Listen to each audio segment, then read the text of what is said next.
Hello everyone and welcome to the Clasp Online Champions of Champions competition. We're very proud of the Clasp competition, what it's become and what it's grown into over the last 20 years, and we thought this competition would be a great thing to bring together the global community that's developed through the Clasp competition over the last 20 years. So thank you all for taking part, thanks to all the judges, thanks to Margaret for running such a great event with all support from the rest of the staff here at the National Piping Centre and all the volunteers that make this thing happen. It really is a very special group of people and a very special community that's come together. So we're very much looking forward to hearing the best of the Clasp playing. We'd also like to say a huge thank you to David Nail & Co, who have donated a wonderful set of pipes for the winner of this event. Welcome to the World Champion of Champions Solo Piping Competition. I'm Bob Worrell, and we're coming to you live to the piping world today on April the 27th, 2024. The Competition League for Amateur Solo Pipers, Clasp, was set up by the National Piping Centre in 2003 to give adult amateur pipers a competitive platform and through a series of grading competitions held throughout the year.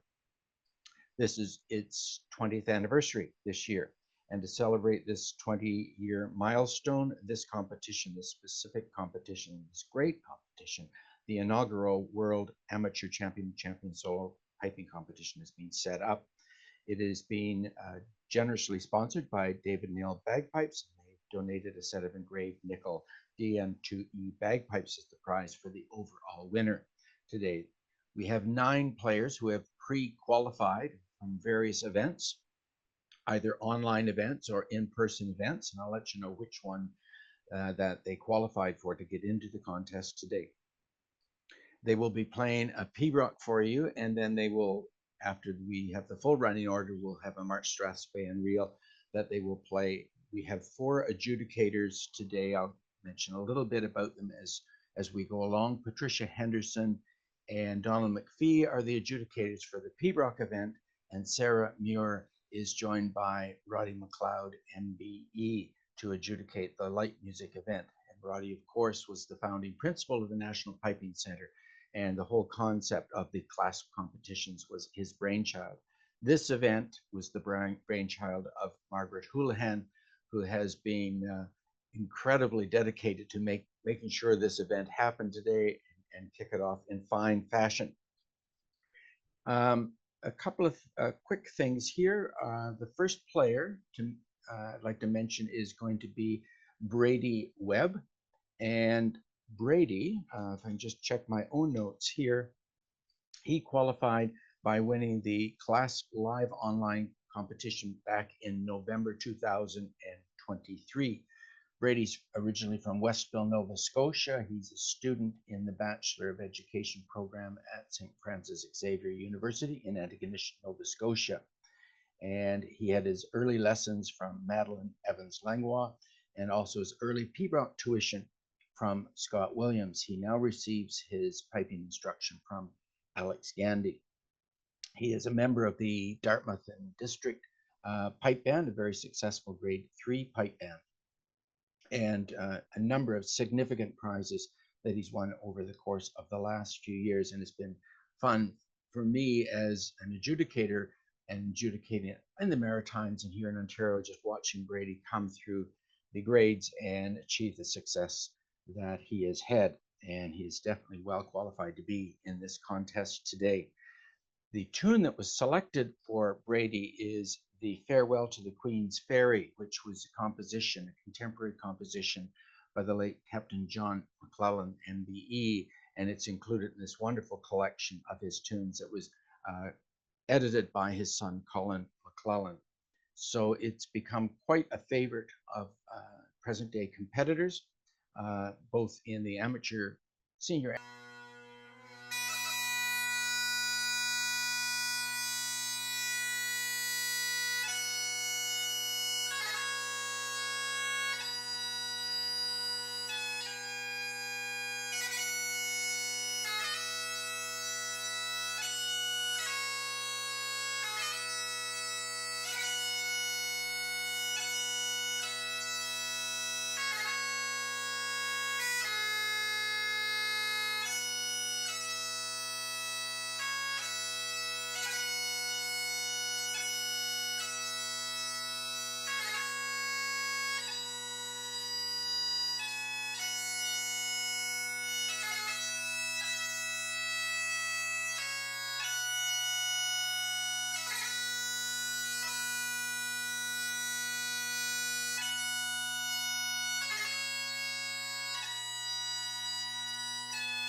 And we'll move right along to our second player, also from Nova Scotia. So we've tried to be sensitive in terms of time zones and having the players come online today. And Jillian Blay is our second player today. She qualified by winning the Grade 1 overall championship at the Maxville Highland Games in 2023. So obviously that was an in-person event.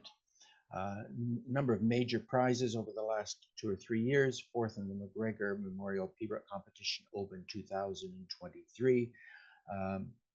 And a number of the major prizes on the Atlantic Canada bagpipe solo piping circuit.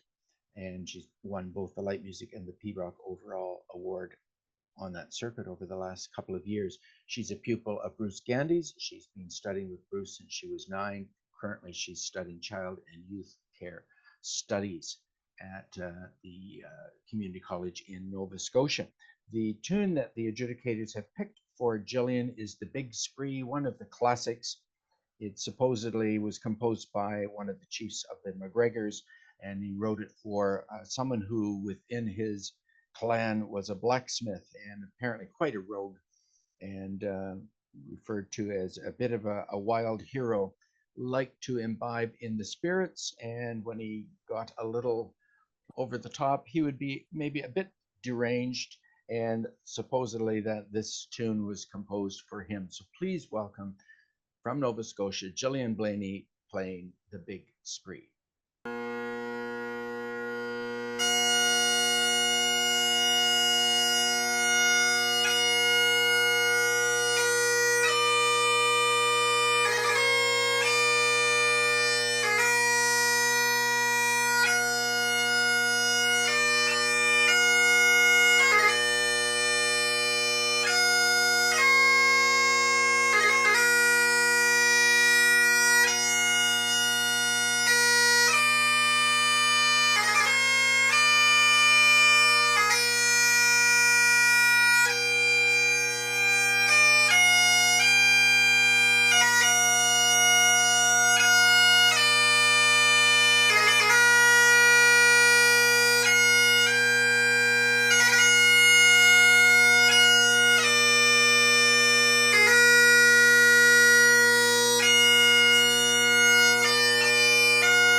We're going to move on to our third player, who is from Ontario, and that's Charles David Mitchell. He's going to be playing The Glen Is Mine. It is supposedly attributed to John McCrimmon, and possibly the last hereditary piper to the McLeods of Dunvegan, and he held that position till 1795. So we're obviously dealing with quite an older composition. The Glen Is Mine, and one of the great classics. He qualified. Charles David qualified for this contest by winning the Clasp Live Online contest on the 3rd of February 2024. Charles David did have a chance in 2012 to attend St. Andrews College in Aurora, Ontario, and spent 2 years under the tutelage of Jim McGeldry. Involved with a number of the pipe bands on our circuit here in Ontario. He's performed the World Pipe Band Championship with a couple of different bands, and at the present time he is a French teacher with the Limestone District School Board, and is a current member of the Grade 2 Ottawa Police Services Pipe Band. Bonjour, Charles David, and we're looking forward to your tune. Please welcome Charles David Mitchell.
And we will move straight along to our fourth player today, and that is Ray Flanigan.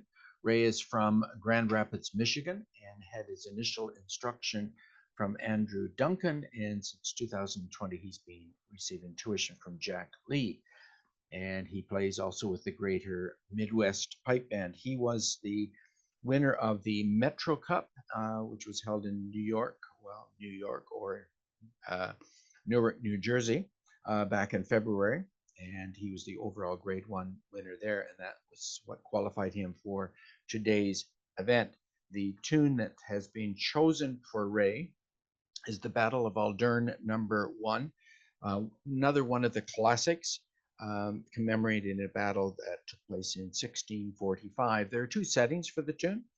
The setting #1 was found in the Campbell Cataract and without a name, but it is so similar to setting #2 that it's believed that it in fact is the Battle of Aldern, just an alternative setting for the tune. So that's the tune that he's going to be playing for us today. And as we move across the North American continent with the change in time zones, I'm sure the West Coast players probably are just thinking about getting up right now. And so we tried to be a little more sensitive to the time zones when allocating the slots for them to play today. So please welcome, playing the Battle of Aldern, #1, Ray Flanigan.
And we'll be moving on in a minute or two to our fifth performer, who will be Jean-Sébastien Gamas from Canada.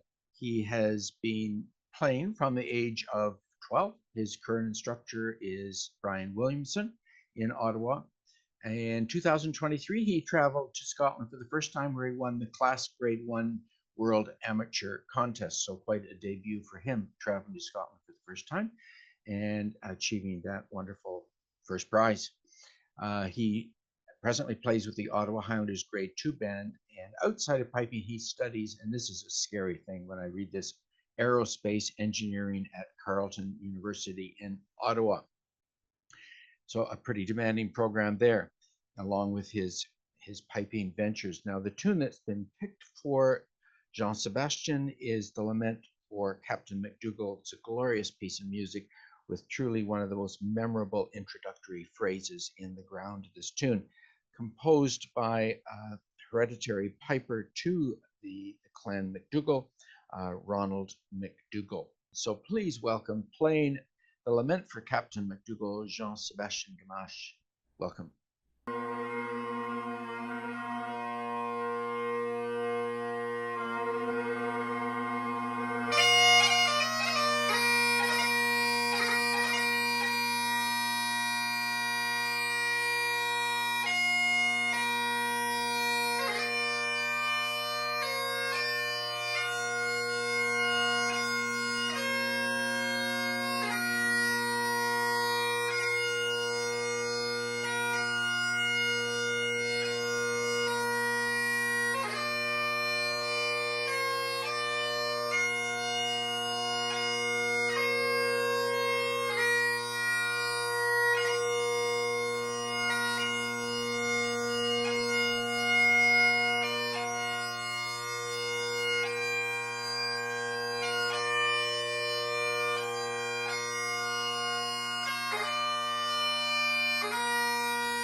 We'll move on to our next player, who is Henry Pollock, also from Ontario.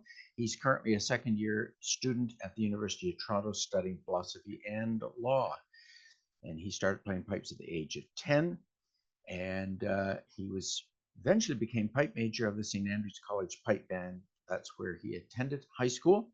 And he's been very fortunate over the last 8 years while competing on the Ontario PPBSO circuit to receive his instruction from Jim McGilvery and Matt McIsaac, both instructors at St. Andrews College. This year, he was the winner of both the MSR and 6/8 Marches event at the 2023 George Sheriff Memorial Invitational, and that's what qualified him to perform in today's competition. And he's been a member of the St. Andrews College Association Pipe Band since its inception in 2019. And Henry also enjoys composing and works on a lot of the sheet music for the website pipetunes.ca as a tune recorder. The tune that has been selected for Henry is Black Donald's March, a great tune. It dates back to about 1431, as I understand it with my research. Both the McDonalds and the Camerons claim to have given us this tune. Of course, if that were in the courts today, we'd have all sorts of copyright legislation and lawsuits, I'm sure. However, when you look at the history on the tune, it looks like the McDonalds have won out in terms of being the originators of this wonderful piece of music. Over the years, it has morphed into all sorts of light music tunes, including the Pibroch O'Donnell Do.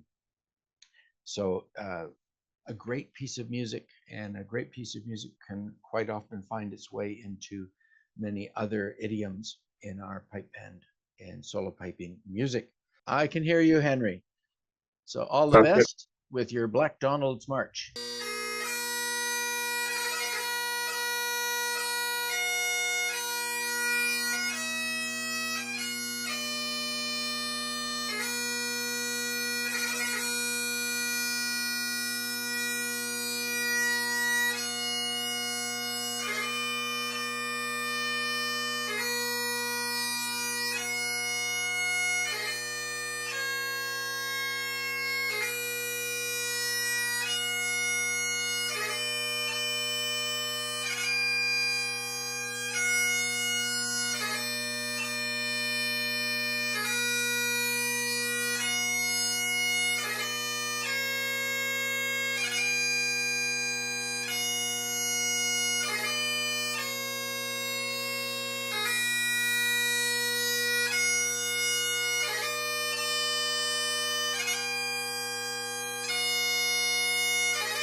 Okay, so we've got Colin Forest coming on next. And Colin qualified for winning by winning the Nickel Brown contest, and he was also the runner-up in the George Sheriff contest this past fall. And he just turned 15 in June. Lives in Mission, British Columbia, and had his initial instruction from Glenn Robertson, and he's been taking lessons over the last few years from Andrew Lee and also from Alan Bevan. He competed with the Robert Malcolm Memorial Grade 3 Pipe Band at the World Pipe Band Championships, placing second in Grade 3. His future ambitions, he wants to win the gold medal at Open and Inverness, and watching the kind of meteoric rise of this young player, I'm sure that is in the stars for him down the road and hopefully not too far away. Colin's going to be playing a tune attributed to Patrick Moore McCrimmon, and it dates to 1651. So another one of the great McCrimmon compositions called I Got a Kiss of the King's Hand. So when he's ready to come in, and there he is, he's ready to go. So please welcome Colin Forest playing I Got a Kiss of the King's Hand.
And now we'll move on to our second last performer, who is Cameron Bonar from British Columbia, Canada. And he started piping at the age of 6, working with his dad, Andrew. And since 2017, he's been working with Jack Lee, not just as his piping instructor, but also as his, as he describes Jack, his mentor.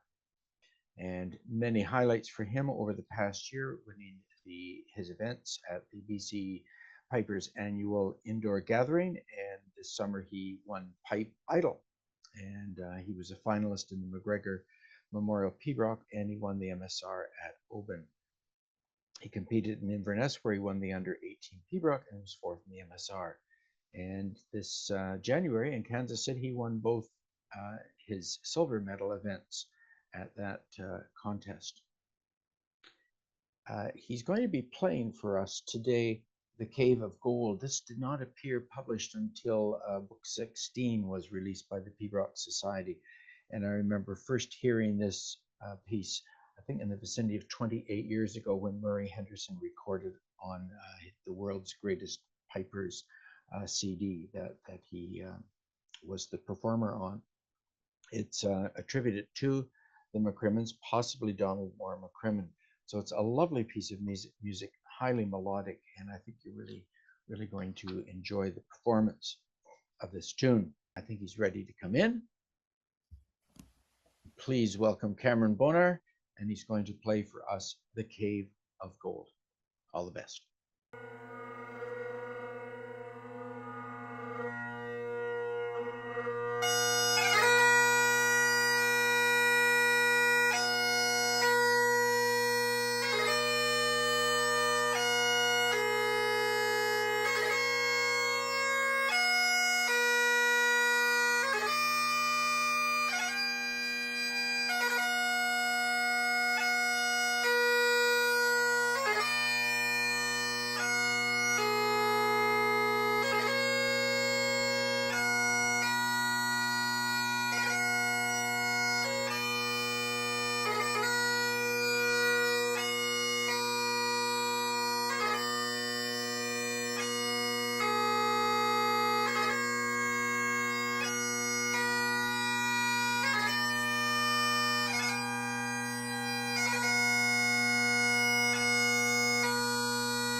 We'll be moving on now to our final performer, also from British Columbia, Jack Martin. He's going to be celebrating his 18th birthday coming up in May. He lives on Pender Island, British Columbia. He's in his 8th year playing with the RMM pipe band, and he began taking solo lessons with Alistair Lee. And for the last 5 years, he's been working with Zephan Nicol, also a player with SFU. And actually, he's recently just back from Melbourne Highland Games in Australia. He was a guest player for the Haileybury Pipes and Drums under the direction of Lincoln Hilton. And I just noticed on Facebook this morning that I believe it's Lincoln's birthday today. And for his grade 12 capstone project, of all things, he's working with Alan Moorish. And for that project, for his grade 12 graduation, he's working at making a set of Scottish small pipes. So that's quite a venture for him. His long-term ambition is to compete with the Simon Fraser University Pipe Band, and also in winning the grade 1 championships with that band. So all the best for him with that goal. And if someone has goals, there's a higher probability of them achieving success. Without goals, it's not going to happen. We're going to move on to Jack playing Fair Honey. And it's interesting. It appears in different manuscripts, but with a different spelling to the name, to the Gaelic title. So there's a bit of discussion around what truly should be the title, but Angus Mackay's setting describes it as, or titles it as, Fair Honey. So we will go with that. I think it actually appeared as that title in the General Thomason manuscript in 1871. So very shortly we will be hearing Jack with Fair Honey. And when that concludes, we're going to move right into an interview that Vicky Gray is going to be doing with Rody McLoud. So please welcome from Pender Island, British Columbia, Jack Martin playing Fair Honey.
welcome. I'm Vicki Gray. I'm a member of the Clasp, and I have the honor to welcome Rody McLoud and do a very short little interview about the Clasp with him. Roddy, how did the Clasp come to be 20 years ago, and how has it changed since then? Yeah, well, it's hard to believe it's 20 years already. It's incredible. How it came about, I think, was, I became increasingly aware of a lot of people attending the piping centres for lessons.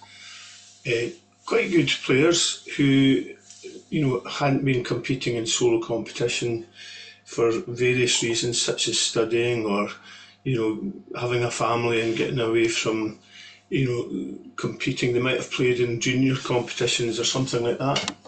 But it became quite obvious to me that an incentive for a lot of these people would be to give them a good reason to practice and a good reason to learn new tunes and some goals to aim for, because it can be quite a lonely place just practicing on your own, going through the Kilberry book or the Scots Guards book without having a platform to play on. And so I just felt there was a lot of people that could be given the opportunity to perform on a platform at a level appropriate to themselves. And that was kind of how it came about. And it wasn't a unique idea because they'd already been running graded piping competitions in North America. And so there's a fairly well established system there. But for whatever reason, Scotland had never gone down that route. I mean, when I started playing, basically you just went into open competitions even before the Competing Pipers Associations had grades, and you just had to put your wits against anybody that was in there and do your best. And but that's quite daunting, really. So obviously the Competing Pipers Association was formed in the 1970s, and they started to develop their grades into A, B and C grade. But even in A, B and C grade, there's still room for an amateur system that fed into that. And so that's kind of all how it came about. And then initially, I think we established grades 1 through to 3. And now it's obviously expanded beyond that, to have a grade 4. And I have to say, obviously, I'm sure everyone knows, without Margaret's input, Margaret Houlihan, her input, and her hard work, and that has made it the success that it is today. She's been persistent through all the years, and keeps coming up with new ideas as well to make it work, such as this event today, which is fantastic. Thank you. And as a Clasp member, I can't say enough about how important the Clasp is to me and to the folks that I compete with. What do you think of the event today so far? Have you had a chance to watch? Yeah, I've seen some of it. Unfortunately, we had a family member in hospital that I had to go and visit earlier today. But I am looking forward to judging the March to Spain Reel event. But yeah, it's impressive. I mean, I think that the standard is rising, and I think that that's due to how Clasp has become a kind of international organisation, if you want to put it that way. And people are practicing harder because there's more opportunities to play, and it's a great support mechanism for people. One of the spin-offs of Clasp, of course, was to start providing Clasp workshops at the Piping Centre and bring in the set tunes idea, which was really designed to ensure that people didn't sort of submit, the same tunes year in and year out. And so just to foster and encourage continual learning with it, so I think all of that is fed well into the system, and the standards are improving. And it's great to see over the years we've had some really sort of fantastic achievements from Clasp members graduating into the professional circuit. And a great example of that would be Peter McAllister, who joined Clasp in went on eventually to win a gold medal. So it shows you there's plenty of people out there with the talent and ability to go all the way to the top, but they just perhaps need to get a foot on a rung in the ladder and get practicing and learning. Absolutely. Well, I know that we have the March Strathspey and Reel event coming up in just a moment or two. And I just want to thank you, Rody, not only for speaking to us today on this 20th anniversary of the beginning of the Clasp, but also for making all of the opportunities that you started when you were director of the Piping Center. And we've all benefited so much. So thank you so much again. No, thank you. Thanks very much. To proceed to prepare for the March Strathspey and Reel event. We're going to have Rody McLoud adjudicating this along with Sarah Muir. Rody, of course, the founding principal of the National Piping Center, and the Clasp contest, or this whole concept, was his brainchild. And of course, Margaret Houlihan has continued to move it forward and to give us what we have here today with this competition. And Rody, of course, 5-time Glenfiddich champion, received the MBE this past year, was recognized at the Glenfiddich Championship, and it was just a recognition long overdue for Rody.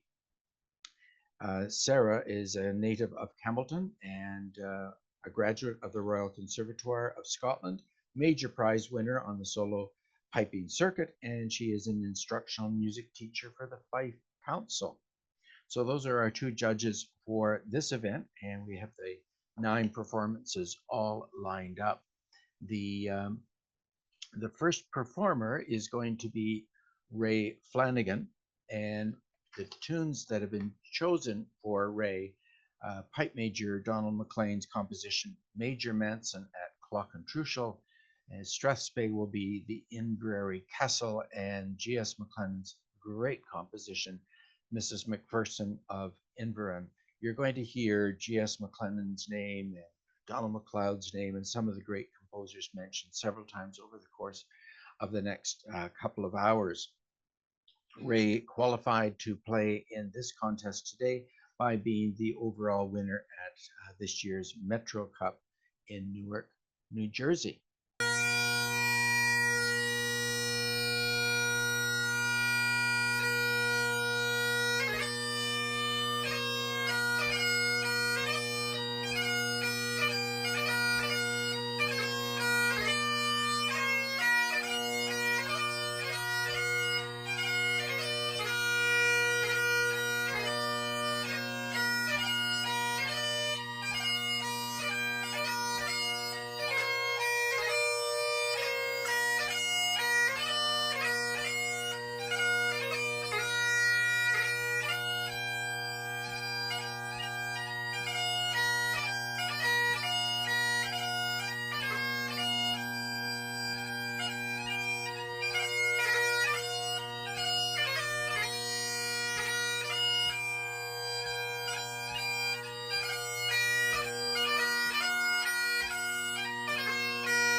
Good stuff. We're going to move on to the second player, also from out east, from Nova Scotia, is Brady Webb.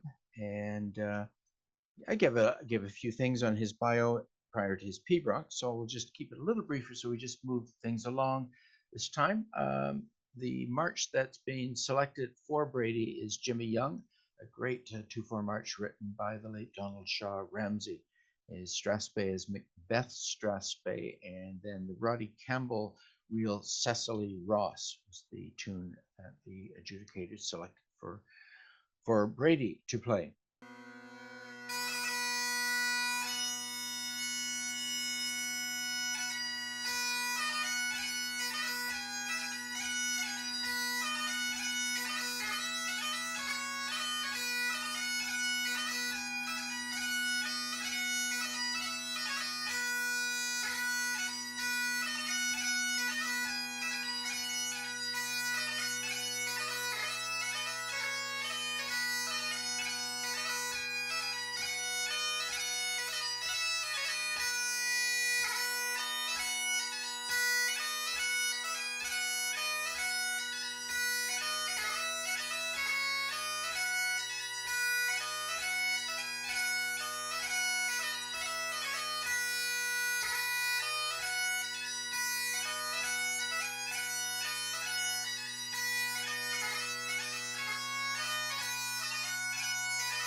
So we'll move on to number 3 in a minute. And the third player on is going to be Jillian Blay. And Jillian qualified for this contest by winning the Amateur Piper of the Day award at the Maxville Highland Games in 2023. That was just this past year. And the tunes that have been selected for Jillian, the Donald McLeod composition, Mrs. Duncan, McFadgen, Highland Harry's The Strathspey, and Willie Murray is The Reel.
Thank you.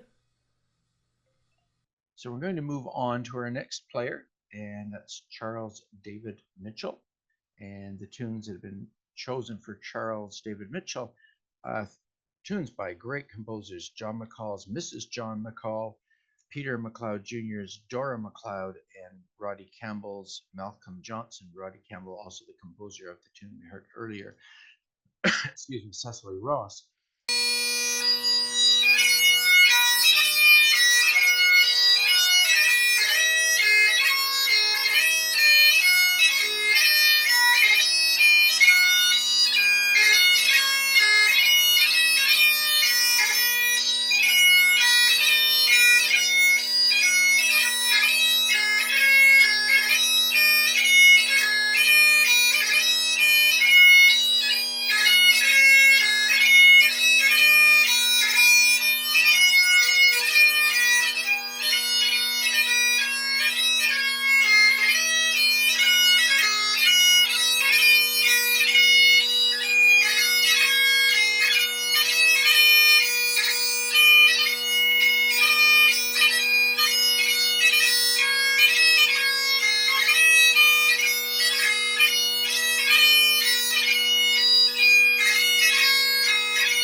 And we'll be moving on to our fifth performer in a second here.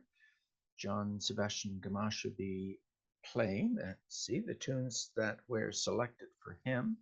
I believe a tune very close to my own heart here, Captain Carswell, attributed to Willie Laurie, the traditional Maggie Cameron, and the great reel by Donald McLeod, The Cockerel in the Creel.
And we'll move right on to Henry Pollock, who's our next performer.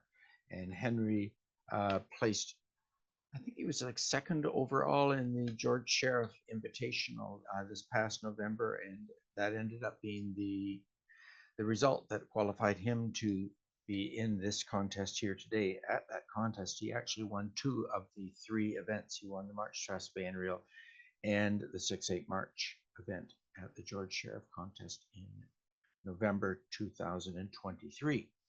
The tunes that have been selected for him today, just have a quick look at my notes here. The John McCall composition, the Argyllshire Gathering, and the Strathspey Delvin side, and then the real Peter McLeod composition, the Highlanders Institute.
Going to move on now to the next performer, who is Cameron Bonar.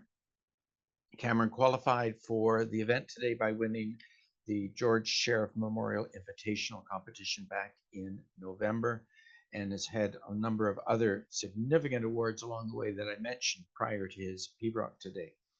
The tunes that have been selected for Cameron, the two GS McClendon compositions, which is great. He's got Inverin is the march that is being selected for him. The Cat Lodge is the Strathspey, written by Donald McLeod, and the Little Cascade, the stunning composition by the late G.S. McClendon. So please welcome back Cameron Bonar.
So we will move on to the second last performer, and that is Colin Forest. And Colin won the Nickel Brown contest back in the fall, October, and that qualified him for this event today. The judges for Colin have selected the March David Ross of Rose Hall, You with the Crooked Horns, the Strathspey, the Peter McLeod composition, John Morrison of Ascent House. I met Archibald McNeil, I should explain, who is the composer of David Ross of Rose Hall, who wrote a number of great compositions, marches in particular, and I met his granddaughter at an event a number of years ago, and we were talking about her grandfather's music, and she said, she says, I'm not a piper myself, but he always felt that his best march, his favorite march that he wrote was David Ross of Rose Hall. So we'll hear that today, along with You with the Crooked Horn and John Morrison of Ascent House by Peter R. McLeod. And please welcome back Mr. Colin Forest.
And we've got one more performance, and that'll be another player from British Columbia, and that's Jack Martin. And he wrapped up things for us in the Pibroch event too. He won the overall Grade 1 championship at the BC Indoor Meet. That's what qualified him to be in the event today. The tunes that have been selected are McLean of Pennycross's March, Pipe Major A. Ferguson, You with the Crooked Horn, traditional tune, and then Alex C. McGregor's Is Real, written by G.S. McClendon. Just doing my math here, it looks like G.S. McClendon comes out tops today with 4 of the tunes being played, being attributed to that composer. Donald McLeod, if my math is correct, is the runner-up with 3, and then John McCall, Peter R. McLeod, and Roddy Campbell with 2 tunes each from the tunes that we've heard today. We've heard a lot of variety, so thank you to the judges for managing to select that variety. So that's one of the things we always consider when we're trying to determine what tunes to select, so the audience has a chance to hear a wide range of tunes, a wide variety of tunes, rather than the same tune several times. So I think they've done that quite successfully in both of the events today. So he's ready to come in, so please welcome back Jack Martin for his March Strathspey Reel, McLean of Pennycross, You with the Crooked Horn, and Alex C. McGregor.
well done. Thank you very much. And that wraps up the competition for today. And just a couple of quick comments to make here just before we call Vicky in.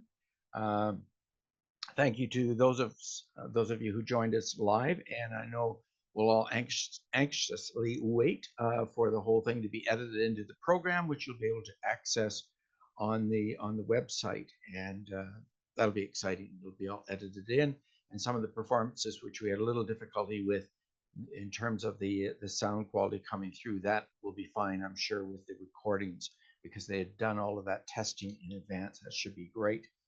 So we'll anxiously wait for the results. But in the meantime, a massive thank you to the adjudicators who are going to have to sort out the result. Donald McPhee and Patricia Henderson will sort out the P-Rock result, and Sarah Muir and Rody McLoud will sort out the March Strathspey and Real result. And I'd like to put out a massive thank you to the entire Clasp team that made this happen today. So Anna Bender kept me on track over the course of the day if I was muting or unmuting or not doing it correctly. And Jill Cairns was keeping the players all calm in the wings, in the waiting rooms. And Vicky for doing the interviews today. And Derek, who took over for Margaret, Derek Doyle took over for Margaret earlier until Margaret got back from her rehearsal. And let's just give a big, put your hands together, a big thank you to the indefatigable Margaret Houlihan. She's the one that makes all of this happen, not just today, but all of the Clasp contests. And she is totally committed. This is truly, for Margaret, a labor of love.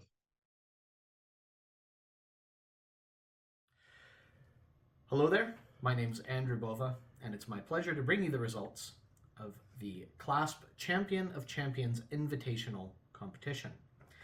We'll get straight into the results, beginning with the MSR. This event was judged by Rody McLoud, MBE, and Sarah Muir. In first place, Jillian Blay. In second place, Cameron Bonar. In third place, Colin Forest. In fourth place, Jack Martin. In fifth place, Henry Pollock. And in sixth place, Brady Webb. Moving on now to the Pibroch competition. This event was judged by Donald McPhee and Patricia Henderson. In first place, Cameron Bonar. In second place, Henry Pollock. In third place, Colin Forest. In fourth place, Jillian Blay. In fifth place, Jack Martin. And in sixth place, Charles David Mitchell. This makes our overall winner of the competition, who's winning a set of David Nail DN2 bagpipes, Cameron Bonar. Very well done to all competitors who were able to take part.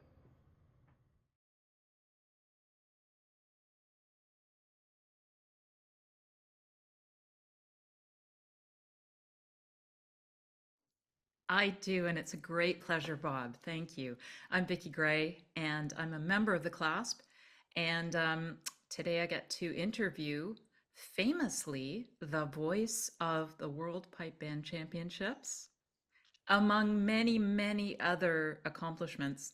How did you become the voice, the compere of today's event? Tell us the story, Bob. I think Margaret and I were sharing a few glasses of red wine, and my defenses were down, and it just kind of went from there. But she had this idea of this kind of a contest, and to do it live performances and have it online and have qualifying events. And whatever I thought of it, I think it's a terrific idea. And then we started talking about which events should qualify and the number of players and how to break down the judging team and everything. And because of my acquaintance maybe with some of the North American contests that probably should qualify or act as qualifiers for the event. So she asked for some advice there. So she did all the work and I just chipped in with a few ideas here and there. But that was it. And of course, you introduced the players today. You gave us some background in the tunes and so on. What did you think of the event today, having sat through both the Pibroch and the March Strathspey and Reel? I thought it was great. Great diversity and in the tunes that were selected by the adjudicators. And I know when you're working with another adjudicator or sometimes two other adjudicators, and you see the submitted tunes, that's one of the things you try to do, to have some diversity, but also some balance in terms of the level of difficulty in the tunes. And to hear a tune from Pembroke Society Book 16 put in, which had not really appeared in print till that book came out. That was great to hear one of the contemporary tunes written by the late John McClellan, the Farewell to the Queen's Ferry. That was delightful to hear that. And then in the light music, just to hear such great diversity again in tunes, classics and classics by the classic composers. And the breakdown was really quite interesting. So I did a little rough tally there. So I think G.S. McLennan is the one that comes out on top, followed closely by Donald McLeod, and then three others who had two tunes of theirs submitted. And I'm sure if they were all with us today, they would be really pleased, because I know what it's like when you hear one of your own compositions played. It's a great honor to hear it played, and the players today really honored those composers, I think. Any other thoughts about today's event? It's tough. It's tough with the technology, but I thought most of the players managed to have a pretty good sound quality coming across. And we know what it's like when you teach Zoom lessons or Skype lessons, and there's a little technological glitch going on. So any of that can happen. Of course, a couple of weeks ago here, our internet server at home here went down for like almost a full day. So I was panicking, let this not be the day that it happens, you know. But no, I think it was fine. And I'm sure that the recordings, that even the ones where the sound wasn't coming through or coming through as clearly as you'd want, they were recording. And so those recordings in turn will be taken a look at, and that's what the judges will be using, those recordings, because they're all being forwarded to the judges, and I'm pretty sure the sound quality will be fine there, and that'll be really good for the edited program that's put together. And that is a fairly innovative way to do a live competition, where the competitor is not having to try 20 or 25 times to get a perfect result for the judge. Absolutely. But is simply playing live, recording the live performance with some, recognition that it is live through a steward. And what do you think that does for international players who may not be able to go to every qualifying event, to be able to compete online? What are your thoughts on that? Oh, I have very strong thoughts on that. I think this has been one of the real benefits of these online competitions. And so if you wanted to have this kind of event and with all these qualifiers, and say, okay, now where are we going to have this event? Oh, we're going to have it in, just toss out Pittsburgh, Pennsylvania. So you're expecting 3 players from British Columbia to be able to fly in, get accommodation, players from Ontario get down, players from Nova Scotia get in, because that was basically the breakdown. You know, you had Michigan, you had British Columbia, you had Ontario, you had Nova Scotia, get all those people in. Well, this way you can do it, and people from British Columbia can participate in an event like this. So, you know, there are maybe some technological issues that maybe aren't the best as it would be if you had a live in-person competition, but it's a darn good alternative. And I'm sure if you identified a location and had those 9 people invited, I would venture a guess that given the time of the year and every other factors, financial factors, that the vast majority wouldn't be able to do it. This way they can. And the 20th anniversary of the Clasp is this year. We have the 20th anniversary Champion of Champions concert and competition coming up on April the 27th. And I have the pleasure today of interviewing Margaret Houlihan. Margaret, Hello. welcome. Thank you. Thank you, Vicky.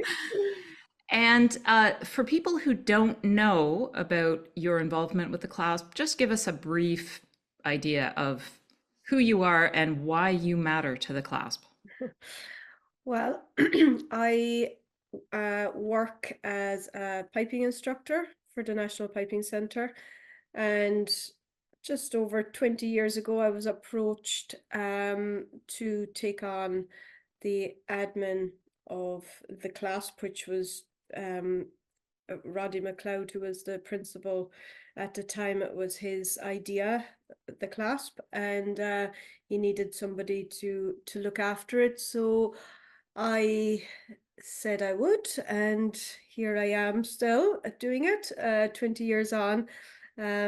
Yeah, so that's Amazing. it. Amazing. An amazing accomplishment. So for folks who don't know, what is the Clasp and why was it started in the first place? So the Clasp is a competition league for amateur solo pipers, and it was started because there wasn't really a platform, a competition platform for amateur adult pipers. There was lots of junior, under 18, underage piping competitions, and then when you would get to 18, your option was to go professional, really. And I think with the Clasp, a lot of pipers that play in the Clasp have maybe stopped playing for a number of years and come back to it after having family and their career has maybe they've got established in their career, and going into professional competition wouldn't maybe be something that would entice them, and the Clasp has proven a good stepping stone for some to actually progress from grade 1 into the Competing Pipers Association and on to the professional, through the grades in the professional ranks. And Peter McAllister is one name that comes to mind. He played in the Clasp grade 1 for several years, decided to make the move, and won the gold medal. So that's a really success story for Peter. Absolutely. That's a great story. So given that you've had some pipers who have been in the Clasp for a number of years, you and those pipers would have seen the Clasp evolve for the past 20 years, and we are at the 20th anniversary now. Can you give us an idea of a few of the things that have changed over the years? Yes, so when we started off with the Clasp, it was the venues were actually quite spread out throughout the country. We'd an event up in Pollock Castle and in Inverness, and we'd have an event in St Andrews, and we'd some events down south in London as well. But I think as the membership grew, the membership base was clearly it was a little bit more central belt, and Glasgow also was just going to be an easier venue for people to get to. So a lot of our in-person competitions ended up and still are located in Glasgow. And another I think another big thing for Clasp was the partnerships that have been made throughout the years also. So for example, when we started off, Clasp didn't attend any Highland Games, and Highland Games approached us to see if we wanted to allow the members to play at certain games, and we took on 3-4 outdoor games, and so that still happens. And I think it's nice to expose the members to outdoor playing as well, because if they do decide to go professional, that is a reality. Most of the competing will be done over the summer outside at Highland Games. Also partnerships with the likes of Eric Stein. So Eric and his wife Maureen have supported the Clasp really from the start, and he offered the Grade 1 overall winner trips to play at the Metro Cup amateur competition, the George Bell. Whenever Eric was running that event in New York, and since he's moved to Florida, the partnership has remained, and he now sponsors the overall Grade 1 winner of the Clasp competition, actually coming up in May. All the flights paid, accommodation paid, trip to Florida to play in the Sunbelt Amateur competition. So you know, that's another great partnership, and a great prize for someone, of course, to win. Yeah, so that's some of them, and I'm sure I'm probably missing out some more, but yeah, some organizers have also we've sanctioned Clasp events where they're running other piping events. So yeah, that's something that's also continued throughout the years for Clasp. Fantastic. I notice among the competitors for this Champion of Champions competition, almost all, if not all, of the competitors are from outside of Scotland. How did that happen?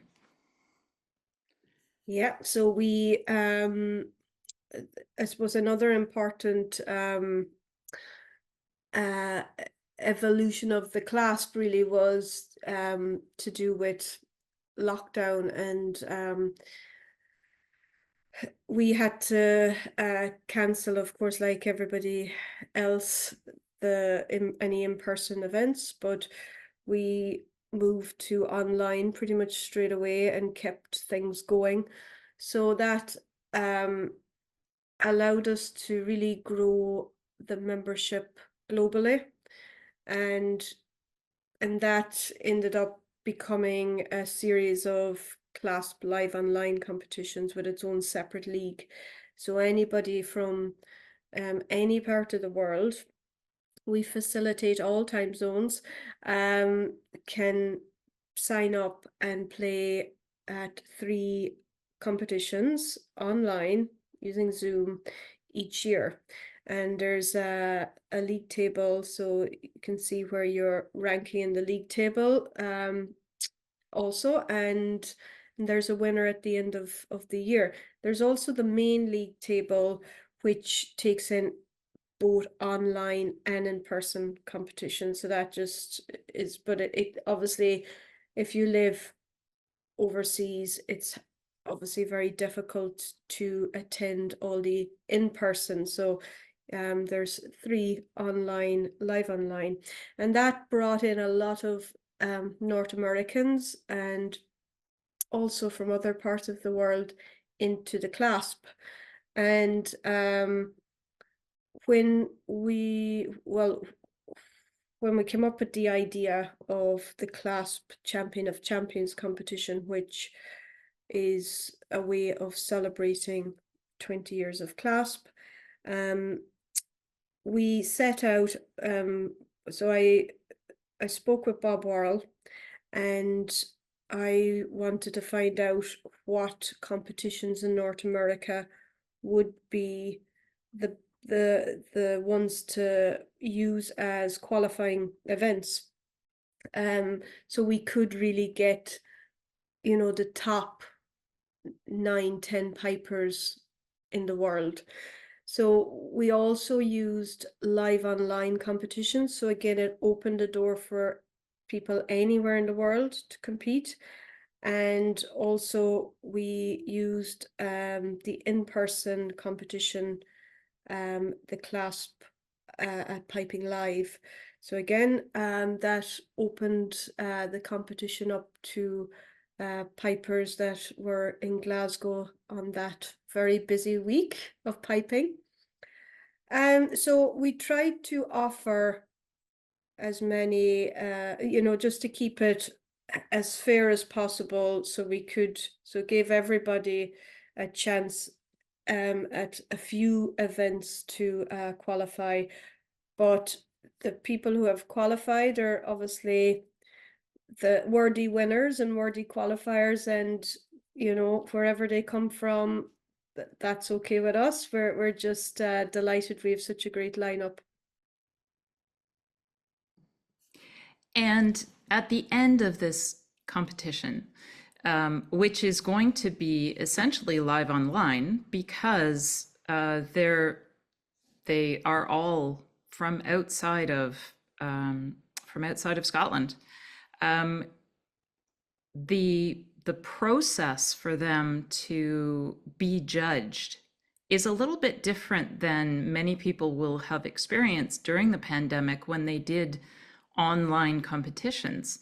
It's an innovative solution. Do you want to just mention how that works?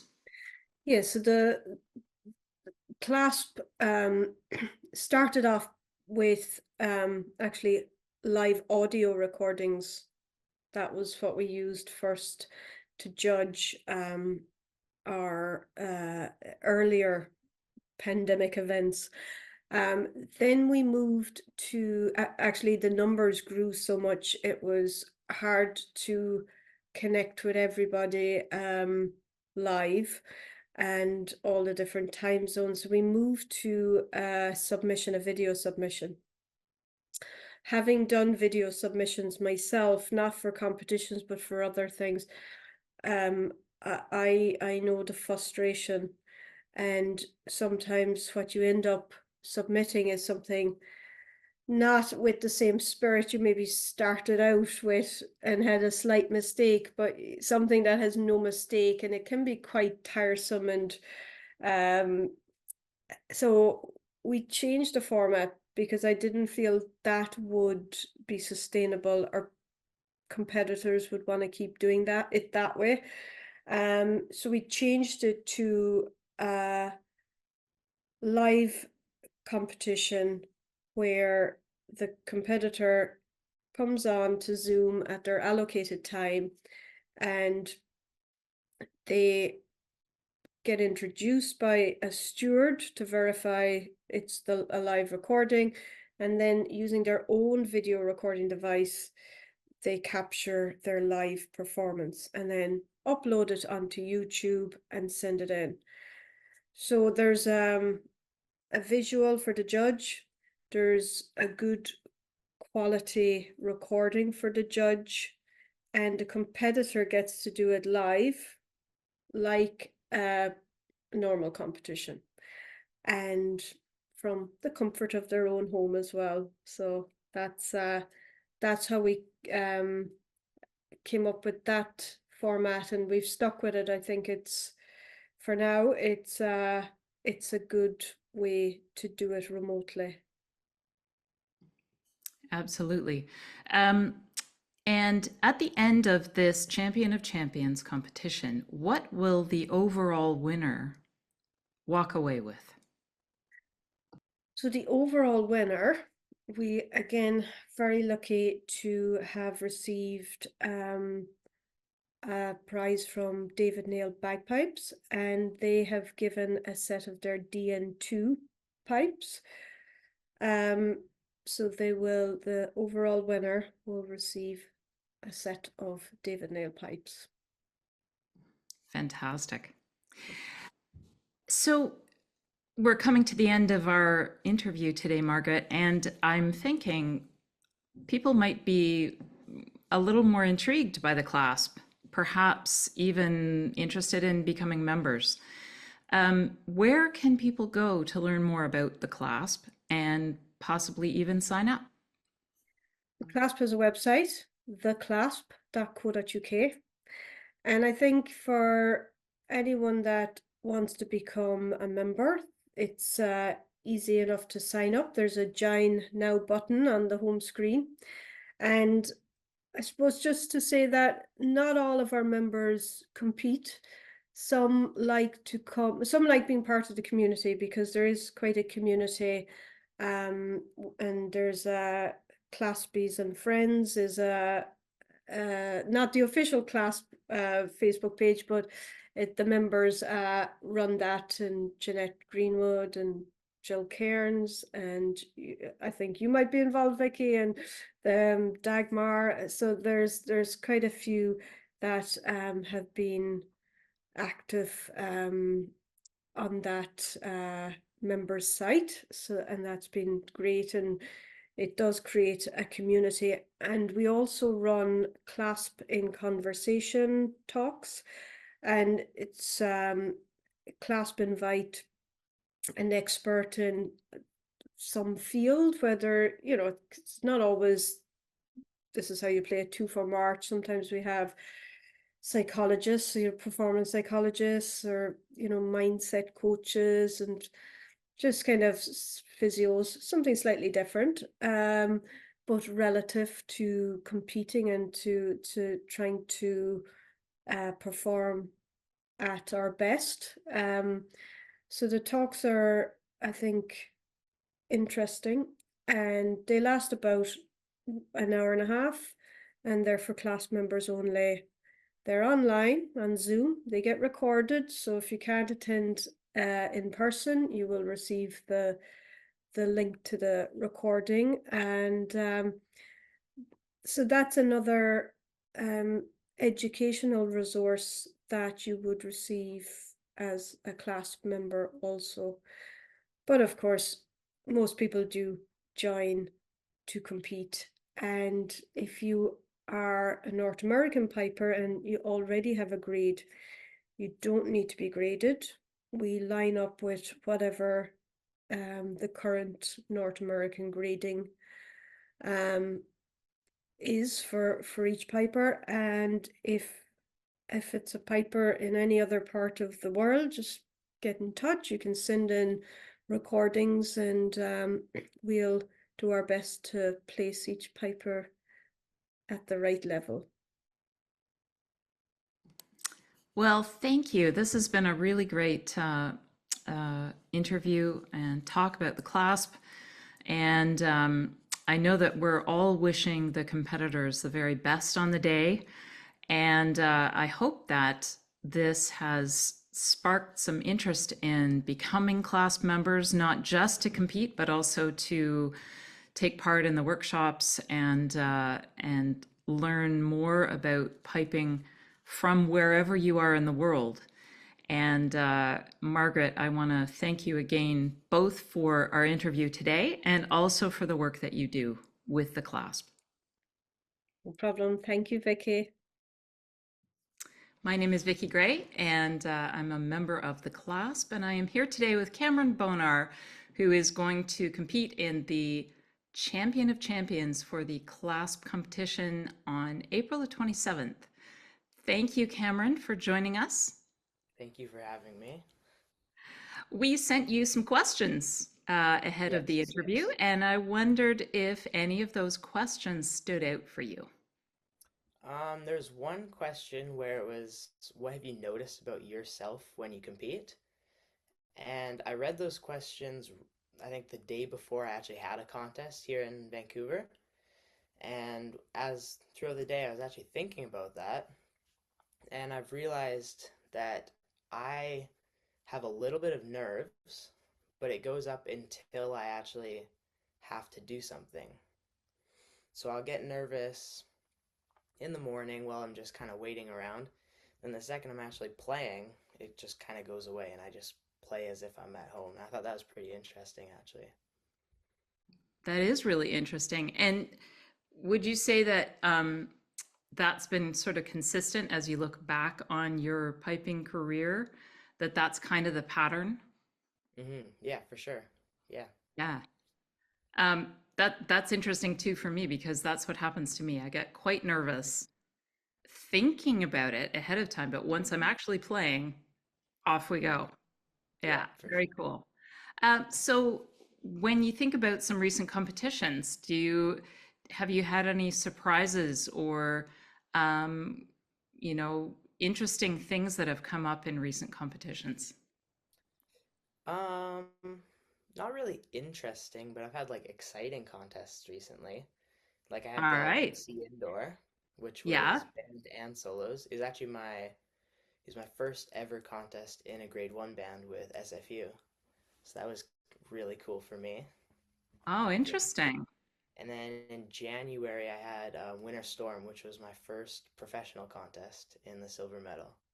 So it's firsts, a lot of firsts so far this season, which has been really cool for me. That sounds very cool. What did you Yeah, think of Winter Storm? I loved it. Yeah, I think that was my third time there, and each year it's awesome. The way they run it and everything is just super cool. And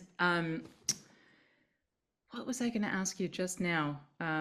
It's getting to be late in the day for me too. Yeah, yeah. Um, oh, band versus solo. So you play in the SFU band hmm and you also compete solo. hmm What would you say the difference is between playing in the band and playing as a soloist? I would say for me the main difference is in solos you're playing for yourself. So if I'm at home and I'm getting my solo stuff ready, I do whatever I want to do. If I'm like choosing tunes, if I'm choosing setup, if I'm just choosing how I'm gonna play and stuff like that, it's always just my choice, whatever. And it's kind of cool in band, it switches to everything's guided, and then you kind of have to fit in a certain lane to fit in.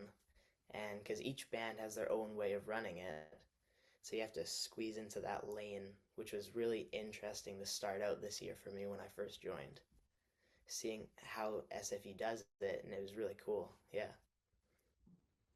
Was any of that experience, did it surprise you? Not really because I've been watching SFU because they've been local to me. I've been watching them since I was probably 5 years old. And so everything I've kind of seen, but not fully maybe understood why.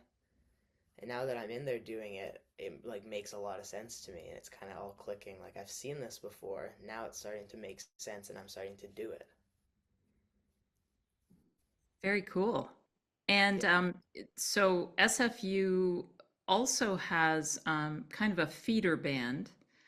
Are Yeah. there opportunities for folks like you to teach in the feeder band? Yeah, for sure. Like all the instructors are SFU players for each level. Every instructor's in SFU, and it's it's really cool in that way where it's SFU that kind of like has made this, and they shape them for sure. And it's yeah, like this we SFU practices after them, so I think more times than not, I'll go up early and I'll help out with the younger band, and then I'll go to practice, which is really cool because I was in that band last year because we went to Scotland and all that, so I stayed and helped out. And then this year I'm going back to help out, and it's really cool that it's fully run by SFU, and it's kind of like a generational thing because if you look back to the band when it first started and stuff, it's like a lot of current SFU players that have been in the band for a long time. And it's really cool. And when right before you would be practicing in the SFU band, the younger band is practicing and you're helping out. And so, what's the mental shift you have to make between teaching or, instructing or kind of being a mentor to the younger players and then kind of being taught or being mentored? Okay, yeah. Hmm. I I do not have a leadership role in the younger band. I just kind of help out, but I do like like I help out individual people a lot sometimes, and I pretty much just think to myself, what would Alan Bevan do? And what would Jack Lee do? Because he's my solo instructor. So I kind of just think of that based on what situation I'm in, and then I'll think what they do, and I kind of just do that. And they're really good at what they do, so it works more times than not. That's super. So since Jack is your solo instructor, Hmm. do you have any favorite things that he says? You know how teachers have sayings Hmm. that they're known Okay. for? Um, if if I'll if I'm doing something and say I show up say I go to his house one day with a really bad piece of tape, he'll fix it and stuff like that, and he'll talk to me about it for a while, and then he'll always at the end he'll say that's a leader, or he'll say it's an instructing moment. He always says a professional bagpiper always predicts things before it happens, and he always says that, well, I don't predict things. So yeah, that's pretty funny when he does that. That's great. I like that. Mm. Um, what about the strangest experience you've had as a bagpiper? Could be funny, could be unusual, could be anything. Hmm. Ooh, I'm not too sure. There was one funny story that my mom always talks about when it was my first ever pipe band contest in a grade 5 band, the feeder band. And we went up to the line, and I had like this little baby clip-on tie, and it fell off, and I didn't know how to put it on. So I like left my spot at the line and went up to the pipe major, and he stopped the band, put it back on, sent me back, and then we went on. And that was pretty funny. Yeah. That is pretty funny. I bet there's video, right? Probably, yeah. Probably. Yeah. And do you have any other questions that kind of stood out for you from that list? Hmm. I don't think so. The ones that kind of I thought were interesting was like the head to head, like the band versus solo piping, because then it kind of made me think like, well, what am I doing at home when I play my solo stuff and I play my band stuff? Because I never really think about that. I kind of just do it. But it's yeah, like it was kind of that kind of stood out to me. Yeah. Cool. And when you think about maybe going to Winter Storm or traveling to Scotland, um, are there different things that you would do to get ready to play in the band than you would to play your solos? Things that you would take with you on your travels or things that you wouldn't leave home without? Mm. Um, I would always, if I'm going somewhere with solos or with the band, I would always take more than I need. I would never go with like the bare minimum, like one set of reeds or one set of brushes for my drones or something like that. I would never do that. I would always over prepare so that if something does go wrong, I'm still okay. Because it's happened a lot where stuff goes wrong.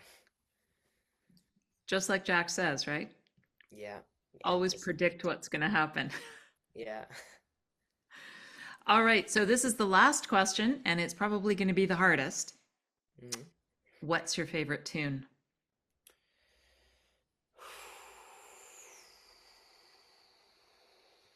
I would have to say, if it was a tune, I could not think of one. If I was to think of stuff, I would think of pretty much every SFU medley and Inveraray District medley. Those are the two bands that like amaze me every recording I hear. And so those like I probably know, I say no, but I probably know like every Inveraray and every SFU medley that they've like ever played. I could recognize it and go through it and stuff because I just listen to them nonstop. Brilliant. So, Yeah. do you think that you will one day put medleys together yourself? Maybe write some tunes? I think so, yeah. I've written a couple tunes. I haven't published that many. I think there's been maybe one or two that I've actually put out.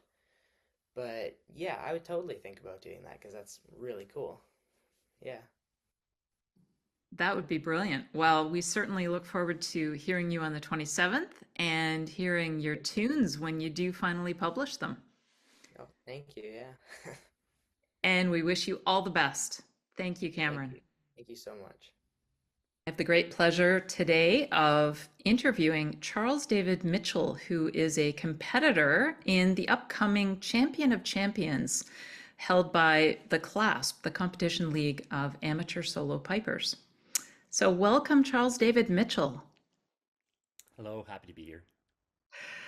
We sent you some questions. Some of them are kind of serious and some of them are kind of silly. And I wondered which ones stood out for you. So with the questions that were sent to me, one that stood out to me was best tip any piper gave you.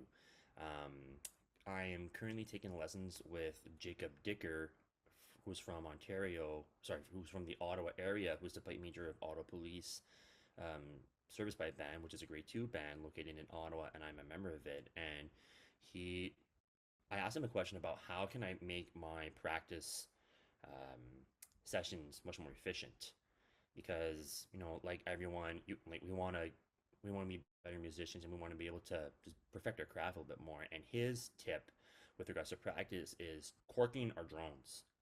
At the grade 1 amateur level, everyone's pretty good at tuning their own drones. So just removing the drones while practicing, it's allowed me to get a better feel for where I can improve my phrasing in certain spots, and that was like a mind-blowing moment for me, because going up through the grades, I always wanted to try and practice tuning my drones, and I would spend more time tuning than actually playing, and my parents would notice that. It was like, were you practicing tuning or were you practicing playing? So I was like, oh, that was a nice little tip, and it's changed how more efficient I could be during the practice, and it also saves the lifespan of my drones, so they don't get tired, over time, and it saves a lot of patience. Another question that was provided to us is solo versus band piping. That's tricky because they're both very exciting, but if I had to choose one, I think it would be solo piping, because it's my own instrument, it's my own interpretation of the tune, so it's really unique. It may not be the same as other people, and if people enjoy it, then that's awesome. If people don't enjoy it, that's their choice. Bagpiping and competing is so subjective that no one is going to have the same interests and disinterests. It's what makes anything, and even in the real world, just very particular about humans. We all have our interests and disinterests. Um, the other ones, I actually have the questions up beside me. I'm just gonna read through them. Can I just come back to that, to the question of solo versus band? And um, I think you kind of articulated that solo piping gives you the opportunity to kind of create something of your own. Mhm. What have you learned about yourself as a solo piper? That is a really tricky one. I think for me, um, something about me. So I've been diagnosed with ADD, or attention deficit disorder. So sometimes I'm kind of all over the place. But when it comes to piping, it's something that I enjoy, and I can just focus on, if I'm playing an MSR or a P-Break, I can focus in for those 15 minutes and just block out everything around me. There's a lot of visual distractions when you're at the games, whether it's, the caber toss or um, the hammer throw that's barreling towards you at 40 miles an hour. um, I've been able to just kind of shut all that out and just focus on playing whatever it is I'm playing. And I think that's a real that's something that I've learned about myself is, um, it's not a it's not a disability. It's more of a like a challenge that I can do, like with regards to piping. So just focusing in on my competitions, if that makes sense to anyone watching. It absolutely makes sense. And it makes sense to me because I also have ADHD. And so I, like you, I find that moment of just going deep into the tune gives me a kind of freedom that I don't have when I'm bombarded by all of the distractions. So has learning that changed how you practice? It has. I was attending a workshop on how to practice, how to get more out of our practice sessions with the Ottawa with the Ottawa branch of the Pipers and Pipe Band Society, and this seminar was hosted by Ross Davison, a fellow band member with the OPS, and there were some things in there with regards to what you practice on day one and day two, to when you record yourself is um, to practice being in uncomfortable situations. Wherever we go in the Highland Games, we can't dictate the weather, we can't control it. So everything from playing at 8:30 in the morning in Loon Mountain, hands are gonna get cold. So I've done it every now and then where I run my hands under cold water for like 30 seconds to like 45 seconds, and then go and try and play just to sort of simulate that uncertain factor. Also going from from like my room, which is a different temperature, down to the basement, to just to see how the pipe reacts. Really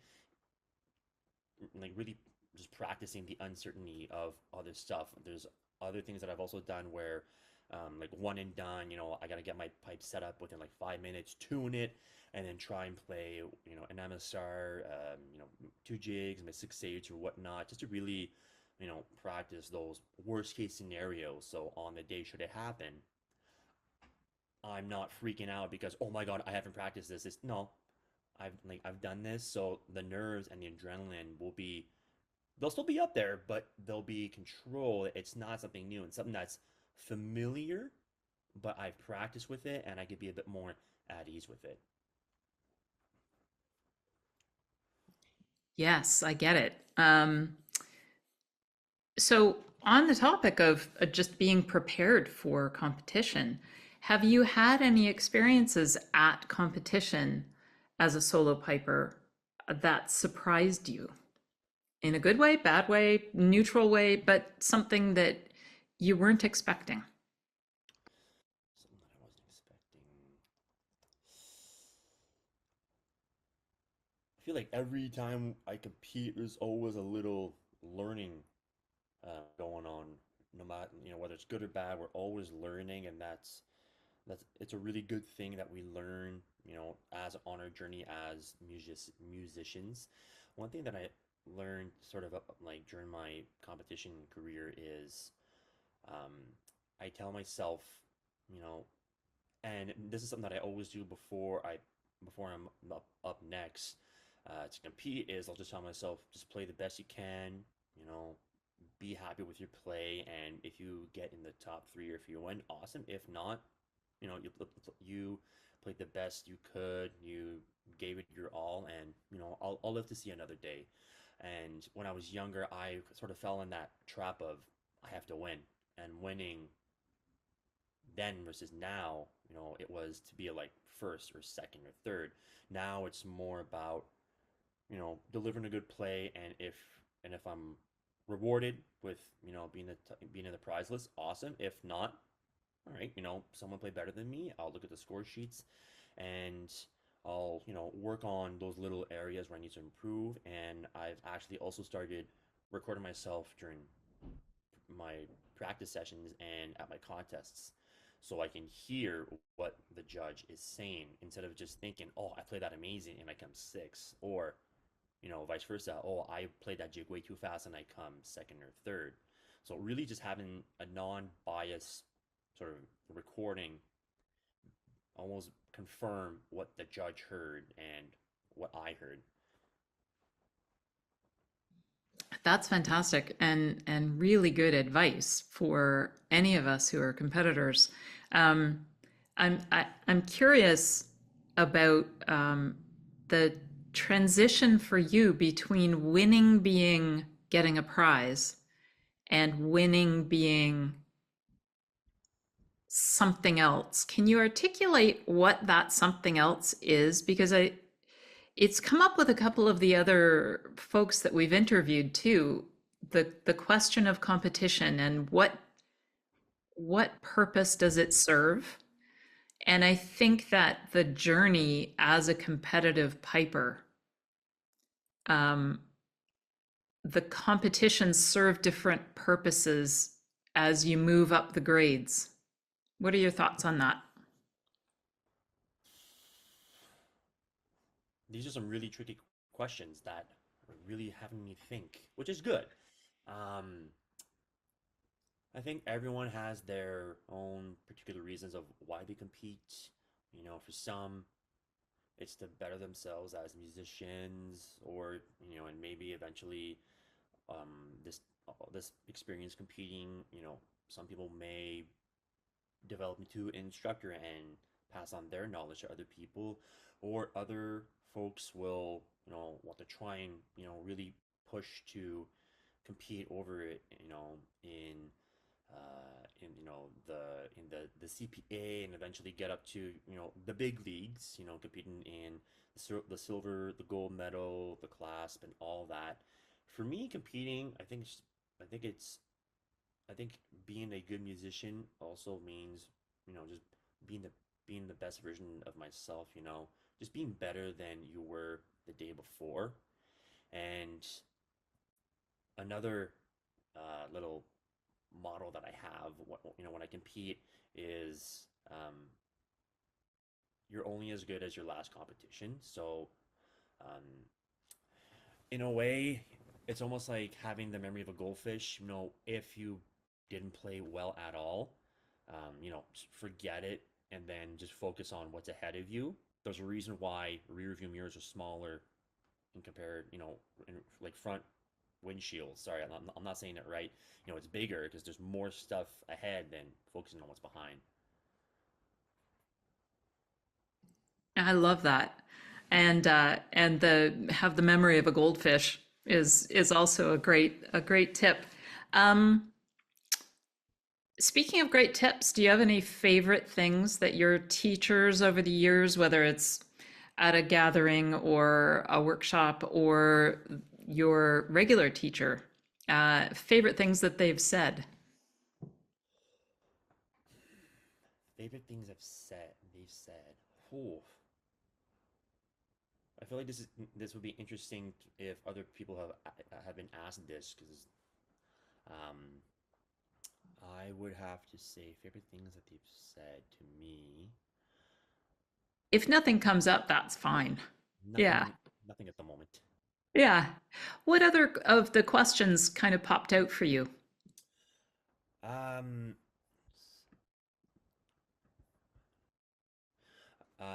my strangest experience as a bagpiper. During the summer, I do a lot of gigs playing at weddings, birthday parties, memorial services, and everything in between. And this one time last year, would have been mid-July, I was asked to play at the opening for the Kingston Yacht Club, and they were hosting a yearly competition for J30 boats, so like 30-foot boats and then 80-foot boats. They would like there was like an annual competition down there, and I piped in the dignitaries to kind of kick the whole thing off. And there was a gentleman actually invited me onto his boat the next day. Um, after we had like a few drinks, he asked me, "You want to come play on my boat?" I was like, "Play on your boat?" I was like, "Yeah, for sure, I'll pay you." It's like, well, this is I'm getting paid now, but I'll come and play just for fun. Like, I didn't want the money, but just to say that I've played on a boat, it's very different. The moment I stepped on, you're just feeling like the motion of the water at the harbor, and that was really cool and really challenging. Um, and just like placing my feet because everything is a little bit bowed, like everything was a little bit bowed. So I definitely had to like, plant my feet and just like squat a little bit just so I can like follow the rhythm of motion. Worst case scenario, I don't want to be the man overboard and falling over with my pipes, getting waterlogged, and you know, whatever people wonder what's under the kilt, everyone in the harbor would find out from, for all like people from down in the States. So that was interesting. I didn't fall over, so I consider that a win. So that's one of my oddest experiences. That's definitely a good one. And what did you play? I played for about 15 minutes, and I played through the classics like Scott and the Brave, Rowan Tree, the Green Hills, Battles Over Bonnie, Dundee, and Steamboat, and I got into like the fun stuff like jigs, hornpipes, reels, the fast stuff. So people really enjoyed it. So it was really cool. That must have been a great opportunity for them to hear the pipes in a place where you would never normally hear the pipes. But I'm glad that you kept your balance. Mhm. And do you want to do one last question? Sure. One more? What's your favorite tune, Charles David Mitchell? This has to rank as one of the trickiest questions when people ask me what my favorite band is. It's like the same thing. It's like I don't have a favorite band. It's like I like everyone from AC/DC to Alan Doyle, Gordon Lightfoot, or the Tragedy Hip Being from Kingston. But if I had to pick one, it would have to be The Sheepwife. There's something about it that it's a very different tune. Um, yeah, there's something about it that just gets my fingers going. Just like, oh, this is cool when it's played well in solo and in band. I guess it's sort of just the interpretation that people have. Um, some people will play it very, like on the beat. Others will play around the beat, and just hearing the different ways of how it's interpreted really makes it like a almost like a hybrid of styles, if that makes sense. That's great. So will we hear you play The Sheepwife on April the 27th? No, maybe next time. It is a big tune, so that's another reason why I like it. It's a very good test of um, hand stamina, tone, and setting up the pipes as best as they can, so it can just be rock solid. All right. Well, we look forward to hearing all of that from you on April the 27th at the Clasp Champion of Champions event. And I want to thank you very much for joining us today and giving us a little glimpse of the person behind the pipes. Thank you, Charles David Mitchell. Thank you for having me. I'm looking forward Good to. luck. Thank you. I'm looking forward to playing and seeing what happens. And my name is Vicki Gray, and I'm a Clasp member, and it's a great pleasure to talk to Brady. You are an inspiration for me, and I look forward to seeing you on the 27th. We sent out some questions ahead of this interview, and I'm wondering if any of the questions sort of sparked an idea for you, sort of things you'd like to talk about with us so that we can learn a little bit about the person behind the pipes. Sure. So, topics like some recent competitions that I've competed in. Some of those include the recent Halifax Citadel mini gatherings, and of course, the contest that qualified me for this Champion of Champions event through the live online November Clasp event. Another question that I was really looking at is solo piping versus band piping. For example, with solo piping, like you're just there as an individual right? Like it's all about you and how you present the music like to the judge on the day. When you're in the circle in the band, it's different because you've got all these Yeah. people around you, and you have to, you're not just listening to your own pipes, you're listening to all the pipes, right? Mm-hmm. Yes, and I actually did touch on that as well. So, so the difference between the solo piping and the band piping is that when you're playing in a band, it's all a group or team effort. It gives the players the opportunity to meet lots of people with similar interests, and it challenges everyone to be at your best as well, because you know that you are in a team, and that when mistakes are made, it impacts everyone. So it just gives you that extra motivation to really be on top of your game as well. And another thing I would like to talk about is traveling as a bagpiper. Because when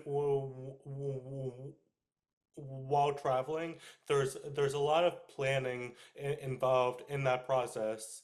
You always have to make sure that you have every little thing with you just in case of an emergency. And this can be quite hard to do, especially with certain luggage restrictions. Now, for me, I like to try to pack only the essentials in my carry-on,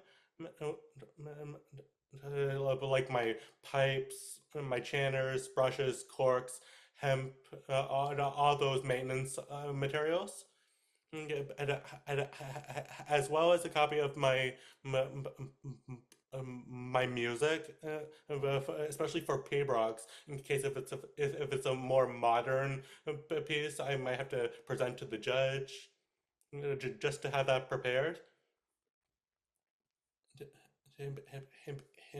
And if it's a more short flight or journey, I will pack my piping attire and like in my carry-on as well. Like, of course, I have my pipes separately, but then I just have another carry-on with me with my uniform. So I've had opportunities to participate in some piping schools like over the years. For example, I've been a participant in Piping Hot Summer Drummer in BC.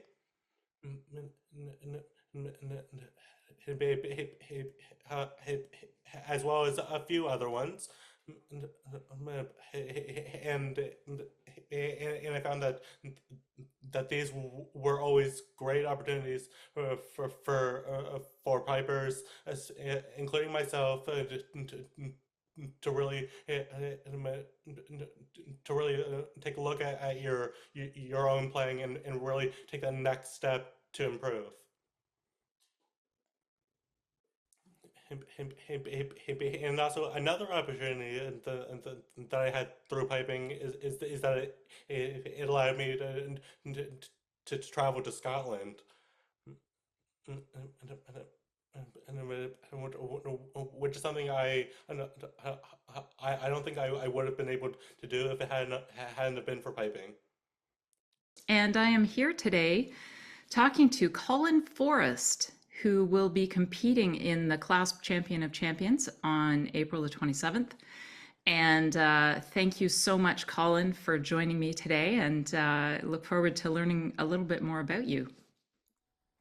Yeah, thanks. We sent you some questions ahead of time, and I wondered if any of those questions stood out for you, prompted something. One of the questions I think was, what do you always keep in your pipe case? Yeah. One thing I always can't leave at home is my moisture control system. canisters. You can't, in my opinion, you can't go anywhere without them. They're a must-have for solos. And do you also play in a band? Yes, I play with the Simon Fraser University Pipe Band. Fantastic. And for you, and you're in British Columbia, and I've lived in British Columbia in the past, and it can be very wet in the winter. So do you find that having the moisture control system helps you in both circumstances, solos and band? I do think so, but I don't use them for band because in band you need a louder drone sound, I guess. With the canister system, they mute the drones a little bit. Yeah, and you don't play as much in band. Like for solos, you play a whole P-Rock, right? 15 minutes, no stopping, right? In band, you play a medley, 6 minutes, right? So, yeah. All right. So what's the difference for you between your solo piping and your band piping? What, if you could articulate the main difference for you as a piper, what's that difference? I'd say the pressure is a lot different. In band, there's a lot of pressure, and it's my first year in the band, so it's a little bit more for me too.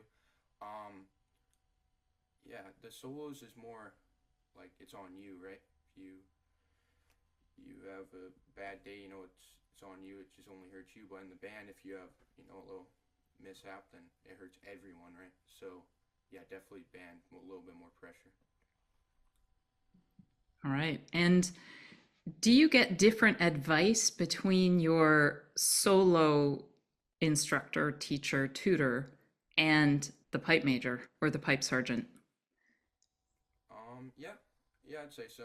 I mean, lucky for me, the pipe major is my solo teacher, but yeah, band and solos, you get different advice. Right? Can you think of anything that your tutor, the pipe major, has said that really stuck with you, that's really kind of guided you through your piping? I mean, this is an obvious one, but make sure you're ready for competition. I mean, that's just like a obvious one right there, but that's one that just always sticks with me. And how do you do that? How do you get ready for a competition? Normally this process starts like a month before. I'll start going hard. Every day I'll be doing an hour and a half. I work a lot on tuning. That's my main priority, and making sure before competition I have 2 or 3 lessons the month before, right? And would you say that, or what would you say has changed as you've moved up the grades in terms of competition? Is there more pressure, or does it actually get easier? I would say it's a hard question. I'd say for me, there's more pressure just because you're getting like way more serious with it, right? You have all your competitors are serious. You have a lot more tunes you need to know, and yeah, I'd definitely say there's more pressure for me. All right, I'm going to move to some kind of silly, lighthearted questions. What's the strangest experience you've had as a piper? So I was once just playing at this park. My parents were taking photos of me. I was playing at this park, and some guy comes up and runs up to me. He goes, "Could you play at my wedding? It's just right over there." I was like, "Okay." And boom, walked over, played at a wedding. Just happened like that, right? Yeah. Well, that's pretty cool. Did he pay you? No, I don't think so. But yeah. All right, that's a pretty good one. Any other strange experiences?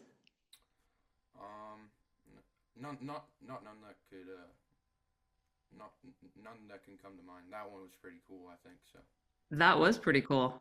How about when other people find out that you play the pipes, have you had any interesting comments, or have people been surprised, or?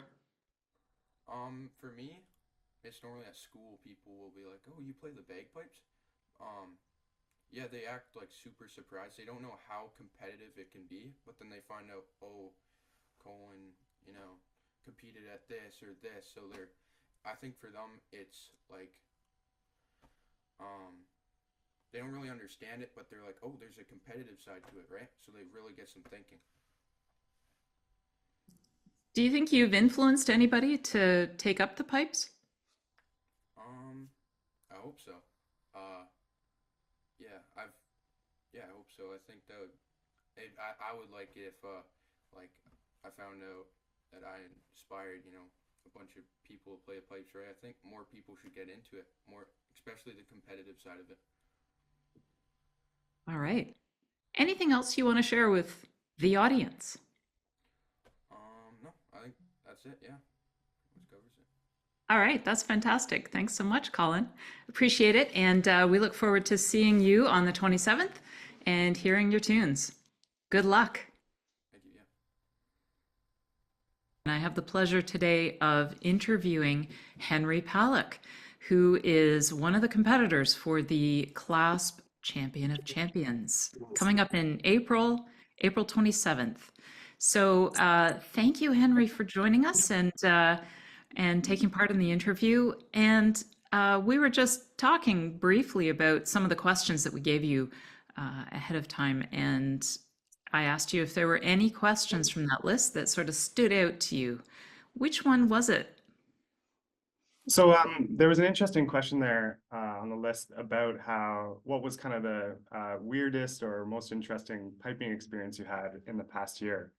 And that really jumped out at me as a university student. I get to kind of navigate practicing in the city all the time. And so I've had the opportunity to bagpipe outside at Queen's Park, which is a big park right where the Parliament buildings are for Ontario. And it's really, really busy in the middle of whenever the school year starts and it's hot outside. It's like there's tons of people who crowd in there. And what I get to do at least when it's warm enough at the start of the year, I get to bagpipe in that space in Queen's Park. And the amount of the people that you get to kind of come, and people will take videos, some people will come by and say hi. You'll have friends walking by, things like that. And I've just met like so many different people have come up to me and have had conversations about like, oh my God, where are you? Where did you learn the bagpipes? Where are you from? What really struck me, the whole experience of doing that kind of struck me as how much people want to hear the bagpipes, especially in like a city space like that. I've had one experience in particular. I had a jazz professor from U of T Jazz come up to me, and he had roots in Nova Scotia, I think. And he had come to Toronto to do all of his jazz music stuff, but he was actually trying to get back into kind of Celtic music just in general. And he asked me, what kind of people. He said, if I'm going to learn a pibroch for the guitar, he said, what should I learn? And that was like, it just struck me out of nowhere as like people wanting to hear and wanting to kind of learn bagpiping type Celtic music and just not kind of knowing where to find it. And so that was a really interesting experience. We ended up talking about, he was a really big fan of the Gordon Duncan CDs. And so he loved all of the fast jig style, loved all of that stuff, but he didn't know where to find the more traditional pibroch music, and kind of, because I guess it is difficult for someone who's not in the piping community to know what to listen to, where to find good settings, those kind of things. And so he wanted to get into that. And that was just a really great experience to talk to him. And I think I ended up recommending The Lament for the Children to him and sent him to some Donald McLeod recordings, things like that, to go off and try and learn it I think he wanted to play it on a guitar. So that was the most interesting experience I had in the past year. What an interesting conversation. And so, just moving forward from that question, given so many people who hear the pipes really love them and they want to hear them, what do you think that the piping community can do to make it more accessible to people who don't play yet? Yeah, so in that conversation, actually, we talked, he said, where can I come and listen to you, or like to listen to the bagpipes? And it was kind of the start of September.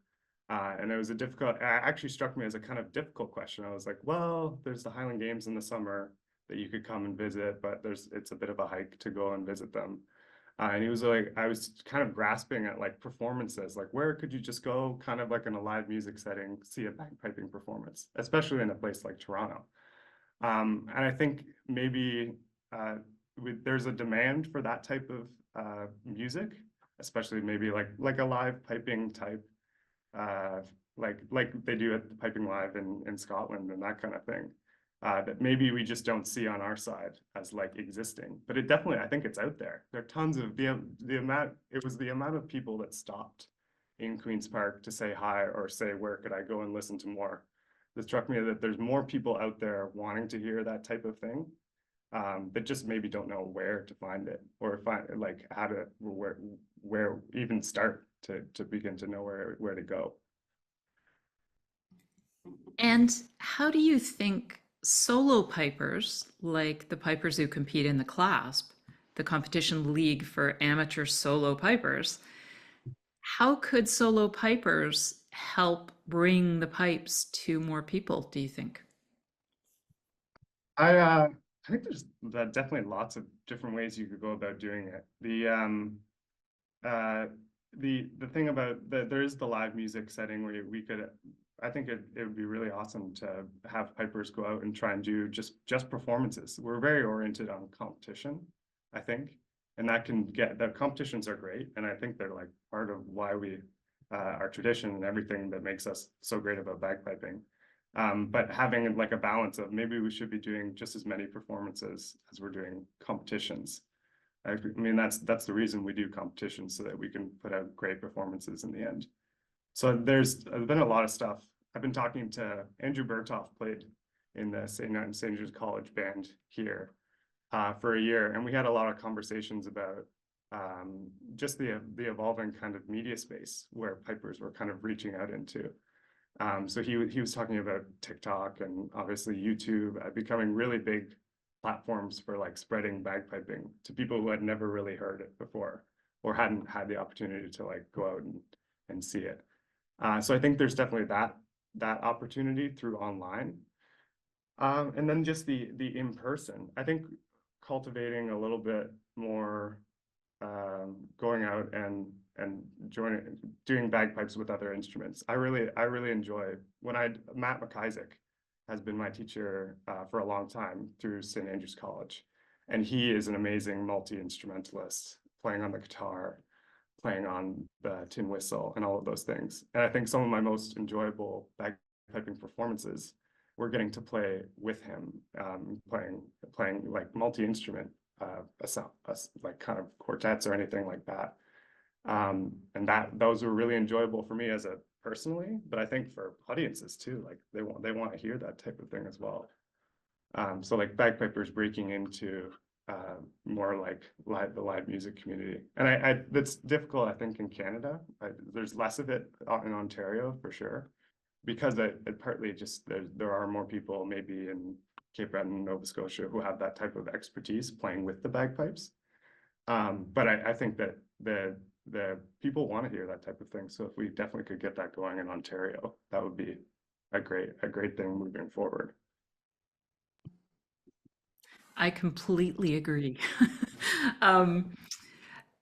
So that kind of ties back for me into the question about competition, because what you said was we compete so that we can create these amazing performances. Yeah. So how do you think competing for you helps you, or does it? How does competition fit into your piping experience? I love competing because it really forces you to be at your best performance. Like that's the the beauty of any competition, whether it be in sports or in like in a more academic type world or in any other place, is that it really motivates people and puts them into an awesome setting to get the best out of what they do. And so there's almost, I think what you were talking about earlier, that if that's what we're doing in competition, then you can also use that, like we get really good at performing, and then we should go out and perform and do all those great things. Competitions are not like the only thing. It's sometimes that and I think athletes and everyone who does competitions, maybe, and including myself, I think I've thought this way before, thinks that the competitions are the end. And I almost think that the competitions are like the beginning. And that's where you jump off from the competition to say, like, I've become now better at what I was doing, and I can perform for other people. You can teach, you can do all of these things. Like, competitions are more the starting point. That's how I would phrase it. And I see them that way. But the way to get you playing as well as you can, it's a way to make ourselves better players. And then we have to use that better playing in all the multifaceted ways that we can afterwards. I have so much respect for that answer. So when you compete, what do you learn about yourself? I think I'm a bit nervous for sure when I compete, like everyone, I would probably think. Competitions, though, have definitely affected other areas of my life as like a putting yourself in the situation, putting the pressure on. I mean, it's no different than writing an exam or giving a public speech presentation. I always used to tell people that when I was a little kid, I did a lot of competitions. And I would actually, there was a point when I was like 15 or something where I'd tell people, like, I'm more confident giving a 30-minute bagpiping recital than I am giving a 5-minute speech to people. And that woke me up, I think, to a reality. It was that why am I confident playing bagpipes in front of a crowd of like sometimes even 1,000 people? That would be fine, and not giving like a public speech presentation. And the answer was, like, you just have to practice it. And when that's one of the great things about doing bagpiping competitions, is that you practice putting yourself in those situations. And like that, it's so great that we have that opportunity to do it, because like it creates that kind of effect afterwards. We're like, wow, I think most people would be freaked out doing a lot of these performances if it wasn't something that we did so often in bagpiping. We're so accustomed to giving this kind of like high pressure performance, and that's what makes us good at it in the end, right? So that has taught, maybe it's helped me in other areas of my life where I can see how the same kind of principles of practicing and how to think about putting yourself in that kind of high pressure situation can also apply to any other area of your life that they need to apply to. So I guess that's how more broadly competition has affected my life in that sense way. Brilliant. I'm going to give you one last question, and that is, what's the best what's your favorite thing that Matt McIsaac, your teacher, says? Do you have any quotable quotes from Matt McIsaac as a teacher? I'll give you one from both teachers. So I was lucky when I came to St. Andrews. Jim McGilvery ran the program when I started, and I was taught by him all throughout from like 10 years old onwards. And then later on, Matt actually came right when I was about, I would say, just beginning high school. Matt became really prominent, and he ended up taking over the bagpiping program at St. Andrews from Jim. What I would say, like, the two biggest takeaways I would take from both of them is on Jim's side. Jim likes to say that there are some notes, especially in pibroch, that you want to hold, but you want to hold them in a way that no one notices that you're holding them. And he calls this drama, I think he always says. So you know that you're not holding it, but you don't want to let the judge know that you're holding that note. So the judge in the end comes away from it and they're like, wow, that sounded really great. But I didn't quite know where to put my finger on what it was holding. So you want to be kind of, I guess, slyly intentional in a way that other people can't pick up on. So it just sounds right in the end, but they don't know what notes you were quite holding longer or something like that. And from Matt, I think Matt has really, when I was younger, he really influenced me in taking up using a metronome and getting the offbeat into his music, and especially playing a much more I don't know, Cape Breton style type of especially reels and jigs and all those type of things. When I was a kid, he gave me I think it was a Gordon Duncan book, and he said, pick 10 reels, learn them, and you could end up just playing them in any order or something like that, and you could just have them and play them for people whenever you needed to. And he really, and especially his real playing is very, very structured with the offbeat, and has a forward drive to it that is just so unique to, I think the way he plays those type of Cape Breton style tunes is something that I really admired as a kid, and I think I picked up hopefully a little bit of that through his teaching. Brilliant. Thank you so much, Henry. I really appreciate you taking the time to talk to us today, and want to wish you the very best on April the 27th for the Clasp Champion of Champions. And we look forward to hearing more from Henry. Thank you so much. Thanks for having me today. It's been an honor. And I have the great pleasure of interviewing one of our Grade 1 Champion of Champions invitees to the Clasp Champion of Champions competition coming up in April 27th. And I'm speaking to J.S. Gamas. Hello and welcome. Thank you for having me. We sent you some questions, and Yes. I'm wondering if any of those stood out for you. I think the biggest one was just all about experiences, because I definitely had a few new experiences last summer. So, Yeah, so go ahead, tell us all about it. yeah, so last summer was my first time in Scotland, which was a really great pleasure because I did a lot better than I thought I would. So I ended up winning the class World Amateurs for Grade 1, which was an excellent surprise. This is how I qualified for the competition. And ever since I was a kid, starting to play the pipes, my dream has been to go play at the Argyllshire Gathering. So I got the pleasure to do that last summer. I played in the McGregor Memorial and the Intermediate MSR. And then throughout the summer, I competed in Ontario as well, which got me ready for my trip to Scotland, especially working a lot to save up for the trip as well. And in your travels, did you have any surprises? I think my biggest surprise was the sheer talent in Scotland. It's a completely different environment than here, and I think the biggest surprise for me was the amount of information and the amount of knowledge that I could bring back here and hopefully introduce to my piping community in Ottawa.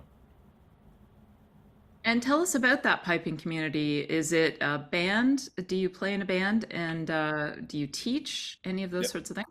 So I play with the Ottawa Highlanders Grade 2 band, led by Andrea Boyd. And I also play with the Royal Canadian Air Force Pipes and Drums station in Ottawa.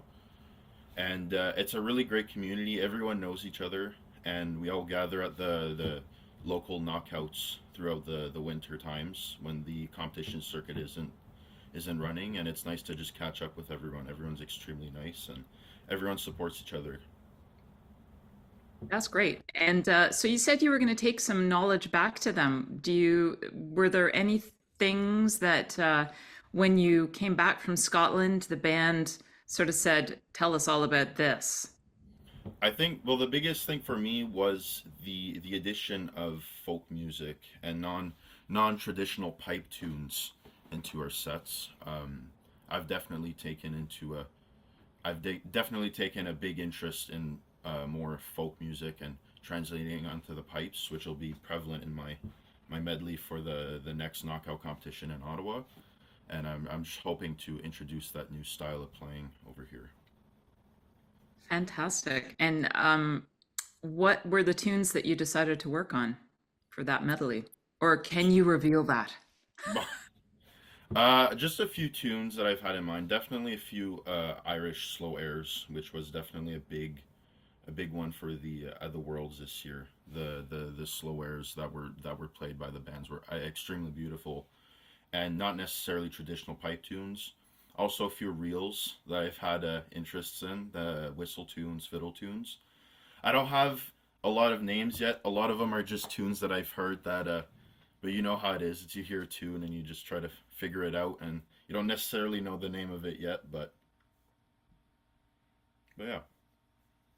Great. And so you've been traveling a lot and going to a lot of different places. What is there any place that you'd really like to go back to and spend more time at? I'd really like to make Scotland a yearly trip. With school right now, it's a little hard because I study engineering, so there's a lot of classes, and with the military, I go on a lot of training over the summers. But I definitely like to go back and play the Argyllshire Gathering and hopefully end up playing in the gold medal and hopefully one day winning it. Fantastic. Well, I wish you the greatest luck in and it's not just luck, is it? It's a lot of hard work. If you were going to make an annual trip to Scotland, what would you take with you from Canada? What would you not want to leave the house without? Honestly, the biggest shock for me traveling internationally was the lack of maple syrup. As Canadian as it sounds of me, I can't stand the table syrup. I've got to have my maple syrup with me.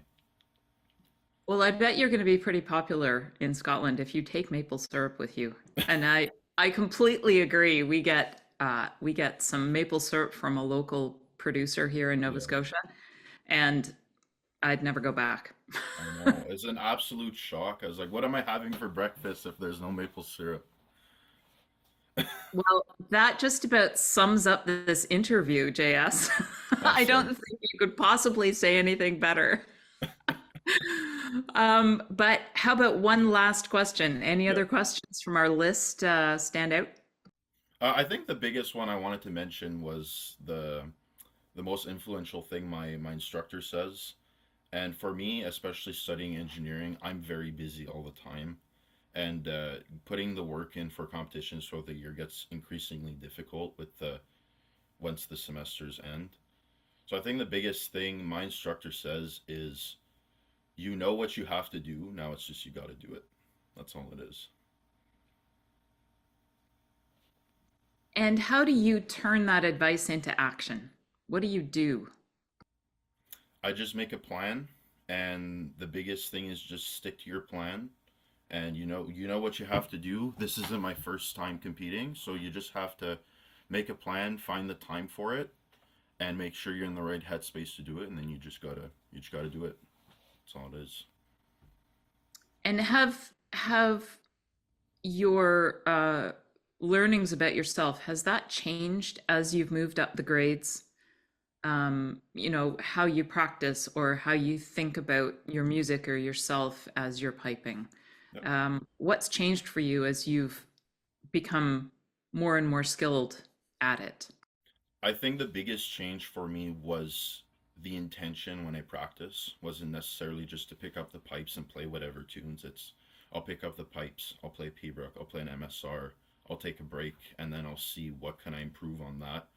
The biggest part of climbing up the grades is really listening to yourself and figuring out throughout your practice time what do I have to practice on, because you really have to be intentional with the time you have when you're practicing, and you got to make sure that all the time you have practicing is dedicated towards your improvement. So that's why it's so important to figure out what you need to improve on and just pushing every single day to be purposeful about how I approach fixing these issues, like whether it be technique, whether it be musicality, or just memorizing tunes. Fantastic. One last question, just out of my curiosity. Any other favorite things your teacher, your tutor says? I think another favorite thing was if you can play it at home, then there's no reason for you to not be able to play it on the competition day. Because I got to a point where, especially last summer, after working a lot and just constantly pushing towards hopefully doing well over in Scotland, I became really nervous before my competitions, just because in my mind it was like, if I don't do well, then why did I work so hard? And my instructor told me, he said, "You're doing it perfectly fine at home." He said, "If you can do it fine here, there's absolutely no reason for you to not do it well on competition day." And I think those words really helped me calm me down before competition, because I know that I've played it at my best, and now I just have to do it again. Well, we definitely look forward to hearing you in the competition on April the 27th, and wish you the very best. And thank you very much for joining us today. Thank you. I really appreciate it. It is my pleasure today to interview Jack Martin, who recently qualified for the Clasp 20th Anniversary Champion of Champions competition coming up on April the 27th. And so welcome, Jack. Thank you. Thank you. We gave you some questions as we were getting ready for this interview. Were there any that stood out for you? Yeah, there was one that particularly stood out, and it was something along the lines of the difference between playing in a band versus playing in solos. When COVID happened, the whole lockdown thing happened, there was basically no band practices or competitions. It was only solos. And when I did that, it felt really isolated. There's a good reason for that. But at the end of lockdown, I really considered quitting the pipes because I just didn't have that sense of community anymore. And my mom made an agreement with me. She said, "Well, I'll tell you what, if you go to one band practice, and if you really don't like it, then you can quit." I said, "Okay." And I went up to SFU, and first practice of the season, and I saw my old friends, and I was back in it. So really the community is what's keeping me here, and I've stayed ever since. And has that sense changed since you went back initially? Not really. And it's more of a sense of belonging and a sense of connection. And it's inspired me to try and build other events or bring new ideas forward to the BC Pipers Association to have more outreach programs to get people involved. Tell me more about that. What sorts of ideas, if you're able to talk about them? They're not secret. Okay, yeah. Recently, we've decided to hold a youth Kaylee, and that's going to be held on April 20th. It's just in a week. It's coming up. But I'm really excited. It's the first one that the youth have organized. It's between Robert Malcolm Memorial and the White Spot Pipe Band. It's going to be really good. We're going to have, the main idea that I wanted to push was a co-op operation where we'd play together, because usually we're playing in competition settings against each other, and I thought it'd be a good idea to actually collaborate in something. It's going to be fun. That sounds fantastic. So tell me more about the idea of cooperating versus competing. As a competing piper, what is it about working with people rather than competing with them that is appealing to you? Well, that's a really good question. I think I like working with other pipers from different regions because they have different perspectives on playing and different ways of organizing music. And I really want to do more of that because then it allows for piping to reach more audiences, and I really want to grow that community. I really, really want to work towards bringing piping back to a more public stage. And by public, what's the vision for you? If piping comes back to a public stage, what does that look like? Oh, you really make me think here. I guess me personally, I'd like to see more piping, because in my everyday life, I barely see it unless I look for it. Like if you really dive deep, then you can find out about the North American Championships or Winter Storm or the World Championships or Australian Championships. But aside from that, not many people nowadays know about these competitions, the big ones, or even the little local ones. And if the public were going to, I guess, enjoy performances of piping, what does that look like? I'm thinking specifically of your idea of the K-Lead, which is coming up on April the 20th. So what does that look like? Does it look like, literally a K-Lead band and dancing? Is there opportunities for people to learn about the pipes? I'm excited about your idea, and I want to know more. So, well, for the Kaylee, the original idea was to put piping in like you're talking about a Kaylee band, getting, let's say, small pipes, fiddle, and a bar and drum together. Just having that little aspect of piping, and when people hear a really good piper on small pipes collaborating with these more commonly known instruments, then they think, oh, that's interesting, I want to know more. And then they go down this rabbit hole of, oh, there's actually Highland pipes and Irish pipes, and there's competitions and bands, and it just grows from there. And that's what I want to do. Start that little fragment in your head that makes you want to learn more. awesome. One of the other questions that is in our list is, memorable comments when strangers find out that you play the pipes, or things that strangers may have said to you when they hear you play the pipes, for instance, in a park or on the street. Because again, that's an opportunity to get piping in front of people. So have you had any experiences of people being surprised or being interested? Well, yes. I usually like to perform as much as I can, and I do that. I like to perform at my school or at concerts that my school attends. And I remember my first year at my new high school, I signed up for the talent show, and I don't think many people knew I played pipes. And I started off by playing Thunderstruck, and there was videos of the crowd. They're going like, oh my God, that's insane! What? And I was like, yeah, bagpipes are awesome. And then I think a month or two later, I was talking to my music teacher, and before I left her room, she said, you know what, Jack, you make bagpiping cool. And I thought, well, first, that's amazing, thank you very much. And two, I was like, well, I think Gordon Duncan or Fred Morrison, I think they make bagpiping cool, but thank you.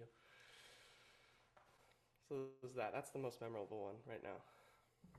That is awesome. I love that. All right, this is your last question, and I'm just going to pull it out of the bag. What's your least favorite tune to play? Oh, okay. And I promise that your teacher will never see this video. I doubt that, but thank you. My least favorite tune. Oh, wait, what's it called? Oh, I forget the name.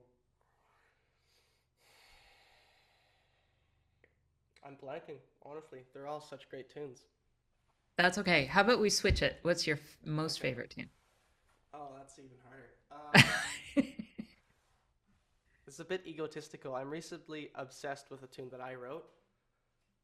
The Prairie Man's Hornpipe. It's pretty sick. But before that, my favorite tune, I'm gonna say one of Fred Morrison's. Um, I'll say The Hard Drive. That's a good tune. That's a really good tune. Perfect. Thank you, Jack. I really appreciate you taking this time. And we look forward to seeing you on the 27th, and best of luck. Thank you. And today we're going to talk to Jillian Blay. Yeah, thanks, Vicky, for having me and coming to chat. Yeah, that's great. Thank you. So we sent you a few cheeky questions and ahead of time, and I just wondered if any of those questions stood out for you. Yeah, it was kind of neat to look at them because it's some stuff that I don't often sit and think about. So it was neat to kind of do that. And one that did stand out for me was the difference for me between that solo and band playing. And I'm not as new, but I'm still newer to band than solos for sure. I've been playing solos for 14, 15 years now, but band has only been since COVID, really. So it's quite new for me. And it's been a great experience. I think with solos, you have different things that you worry about. And, that sound of your instrument and how that's going and all these things that you're thinking about on that platform. It's not just having to play the music right, because everything else is worried about in the circle. You're not changing it. Where with band, I find it's very much like I have the job of being that consistent player for my teammates. And solos, it's very much that individual of my job is to go up there and to perform and to play what I want people to listen to me play, type of thing, versus trying to play with everyone else. So, and it's always funny because at band I'll be playing stuff, and the pipe major Blaze, I play with Dartmouth in District Grade 3, and he'll always say, "Gee, that was great for solos. Let's try band now." So it's also that different style of playing too, and some things are more round, some things are more cut, and versus having it kind of down the middle of between the two and stuff like that. So that one really did stand out to me and made me think like, whoa, what is that difference for me? That's interesting. And so when you find yourself in the circle and, after having spent so many years playing solos, do you ever find yourself thinking, this would be a really great tune for my solos and I would do it this way, but we're in the band, we're doing it a different way? Does that go through your mind? I kind of tend to keep like anything we're playing in band, I will never play in solos that year at least. Just so that I don't kind of mash the two together. I think when I'm in the circle, it's actually easier to focus because it's just pipe major's hands. I got the tunnel vision on and I'm playing. So I think when I'm in the circle, it's just I've got to focus on what I'm playing, and it's much easier to do that as well versus the solos where it's like, oh, well, I think my D's a little flat. Oh, the F, I don't know. But yeah, I think with solo like tunes, I don't really focus on them in band at all or saying like, hey, this might be good. I very much keep it separate for my own memory sake as well.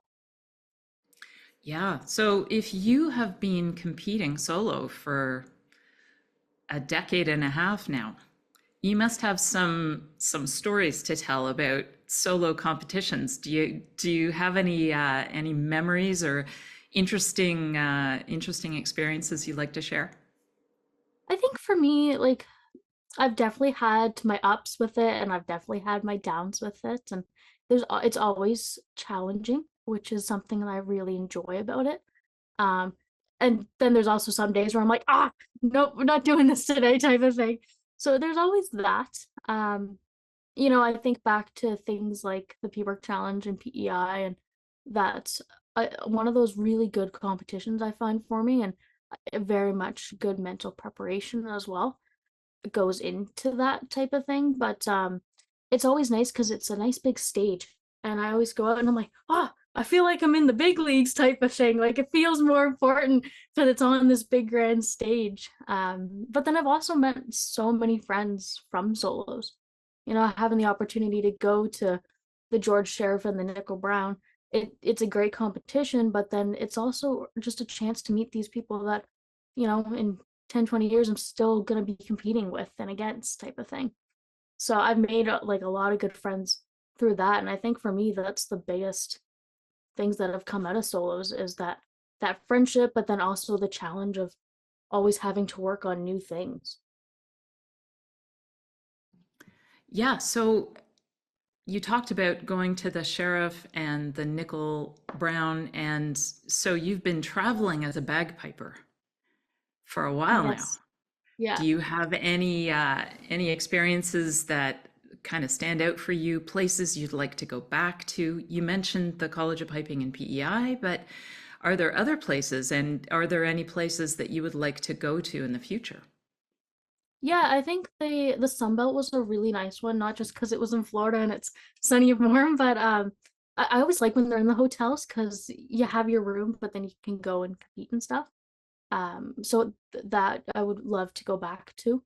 And then I think for future stuff, I would like to go somewhere that's not common to go to, whether that would be like Germany or, you know, somewhere else that's not Scotland, America, and Canada type of thing, because there's that different culture piece as well.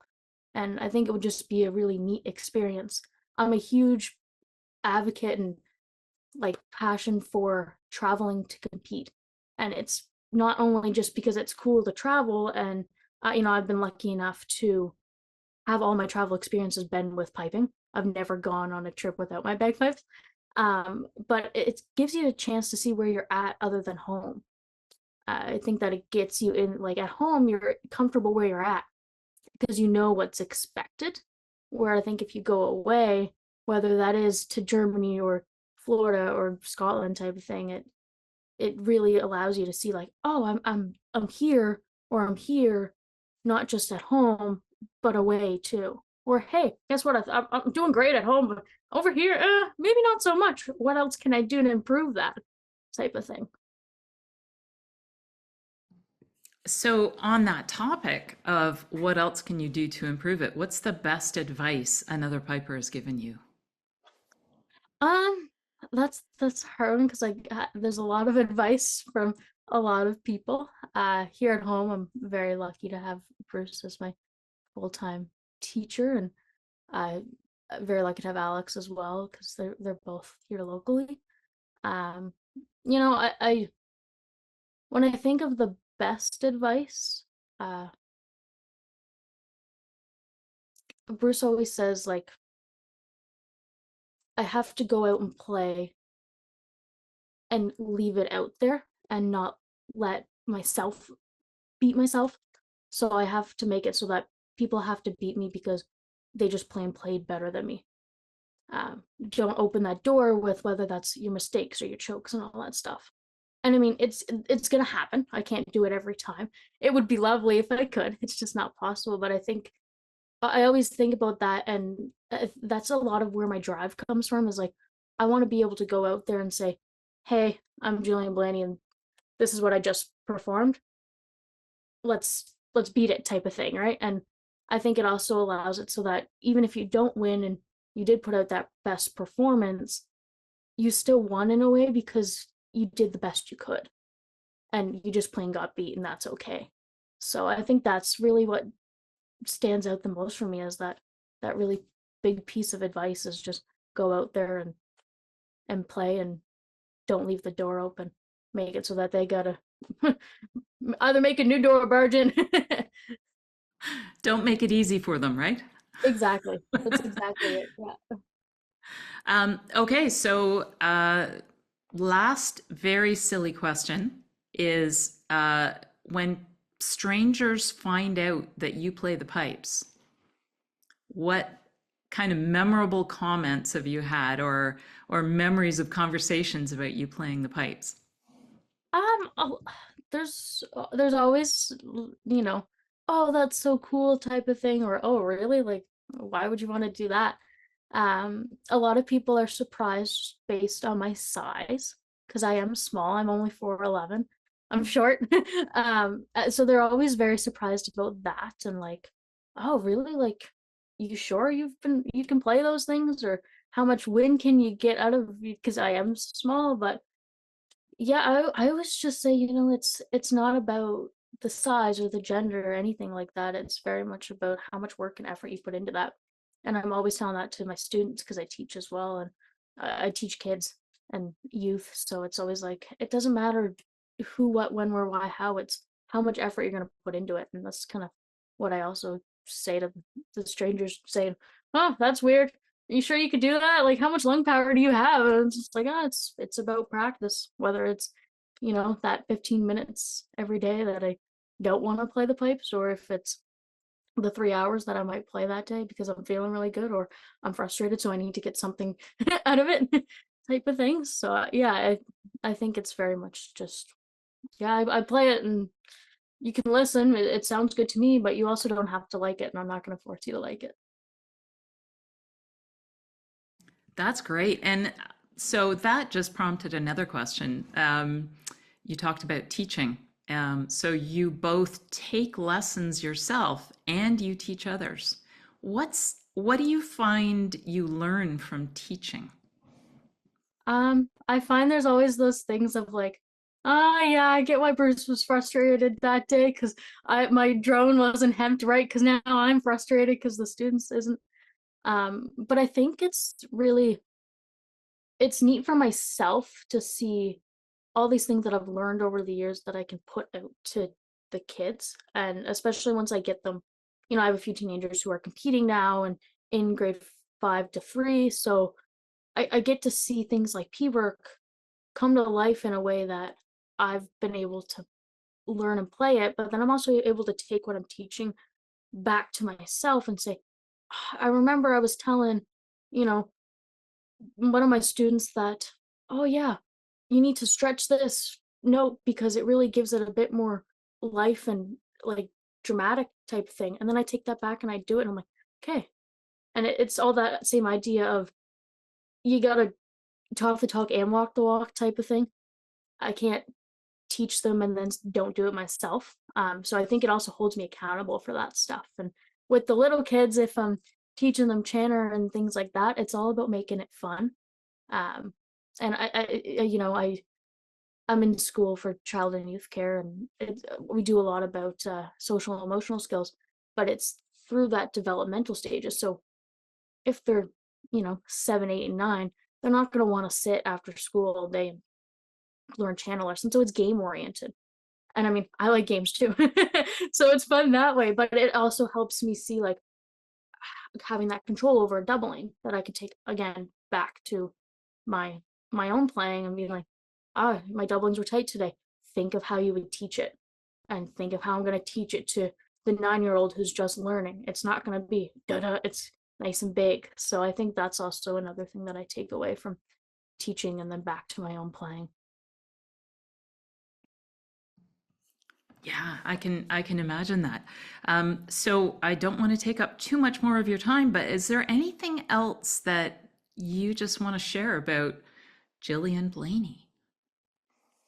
Yeah, you know what? It's funny because for myself, I've been playing a long time and I really enjoy it. And I mean, there is times where it's like, oh, okay, I'm frustrated today. It's like, there's always that question of, do I want to do it and stuff like that. And I think the answer does always come back to yes. And I think it always does. And one thing that has really stood out to me this year, which I would like to mention, is that getting back into it after competing so hard. And you see Bruce do it. He's busy, he's competing all the time, and he's traveling. And you see a few of the other professionals do it, but when it comes to amateurs, I find it's not talked about a ton, and how you can be if you would like to be, busy traveling and competing.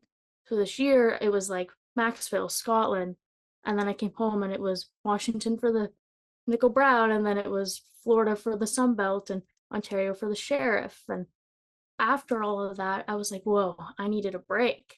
And I was almost burnt out, really.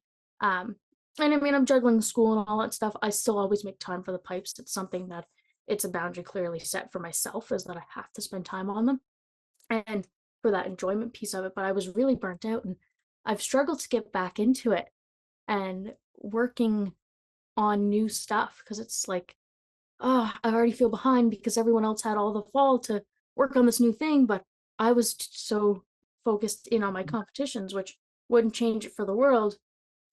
But then it takes a while to get back, and I'm finally back in that rhythm of getting into new tunes and actively playing them, competing them, and working on this new stuff to compete with, and not feeling burnt out. And I think that the biggest thing that helped me with that is having chats with Bruce about it, because he gets it, because he does travel all the time. But it's also understanding that it's okay to take a break. I think like there's always that pressure of, oh, but everyone's going to Kansas. Oh, maybe I should be going to Kansas too. I don't have to go to Kansas. I don't have to do all that stuff. And even though, yes, I would like to at some point, it's not a necessity. So I really had to make sure I took that break, and I put the pipes in the box and didn't touch them for a little bit. And I would pick up the chanter and stuff, but overall I had to let them sit. And then when I got them back out, playing for enjoyment was my biggest thing to get me back into it. So yeah, that kind of went on a little long, but it was really just, I think it's important to talk about that idea of, as an amateur player, you're really trying to, and early professional player, you're trying to get yourself out there and known and competing, and it's important to take those breaks. What do you think? So, as an amateur, do you think that that's the main difference between amateurs and professionals, that you really do have other commitments, other responsibilities, and you have to take care of your own mission to play in that context, whereas professionals may simply just play their pipes every day and that's what they get paid to do. Does that sound accurate to you? I think professionals have, there's a huge gap, or a huge category for professionals. It's not just your Bruce Candies of the world type of thing, or your Willies or your Roddies, but I think professionals just have a different responsibility. Like they do still have responsibilities, whether it's family or, if they're doing it for a living, it's not just having to play their pipes, because they're also having to make money off of it. So that's also comes with that hardship of being that professional. And I think that really the main difference between your amateur and your professional, I would say, yeah, you're not making money off of it, but in a way you are. I'm making some type of form of money off of piping now, as still being an amateur. But I would say the biggest difference that I notice is that, that's a hard one. Yeah, I would say it's the difference of how you're working at it. And it's the idea that you're still learning a lot, and you're still developing these skills, whether it's your burls, your Kernluas, and then you're getting your pipes right. Where with professional, it's expected that all that foundation stuff is there. So then it's much more of always having to keep that base level refined. You get to that in grade 1 and stuff, but there's still that learning thing, whether a big part is that instrument and getting that instrument right every time, where with professionals it's expected that they're there, and sometimes they're not there, and that's part of it as well. But I think just your base looks different, and your foundation, you want the same foundation, but it's going to look different in terms of having to keep that foundation. All right. Well, I think we're going to wrap it up there. And I just want to thank you very much, Jillian. This has been Jillian Blaney, Clasp Champion of Champions competitor. And we look forward to seeing you playing in April.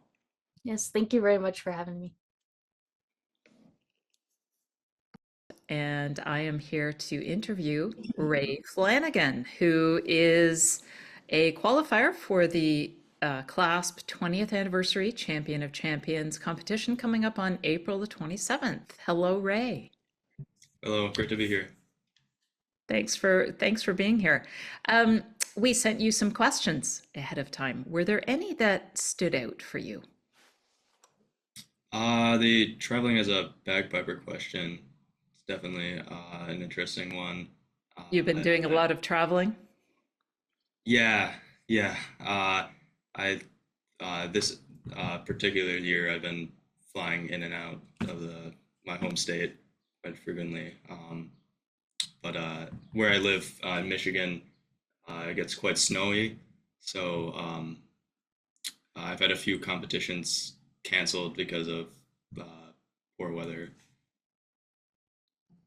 And you've packed your bags, you've got your kit, you've got your pipes, you've got everything ready to go, and they call the flight.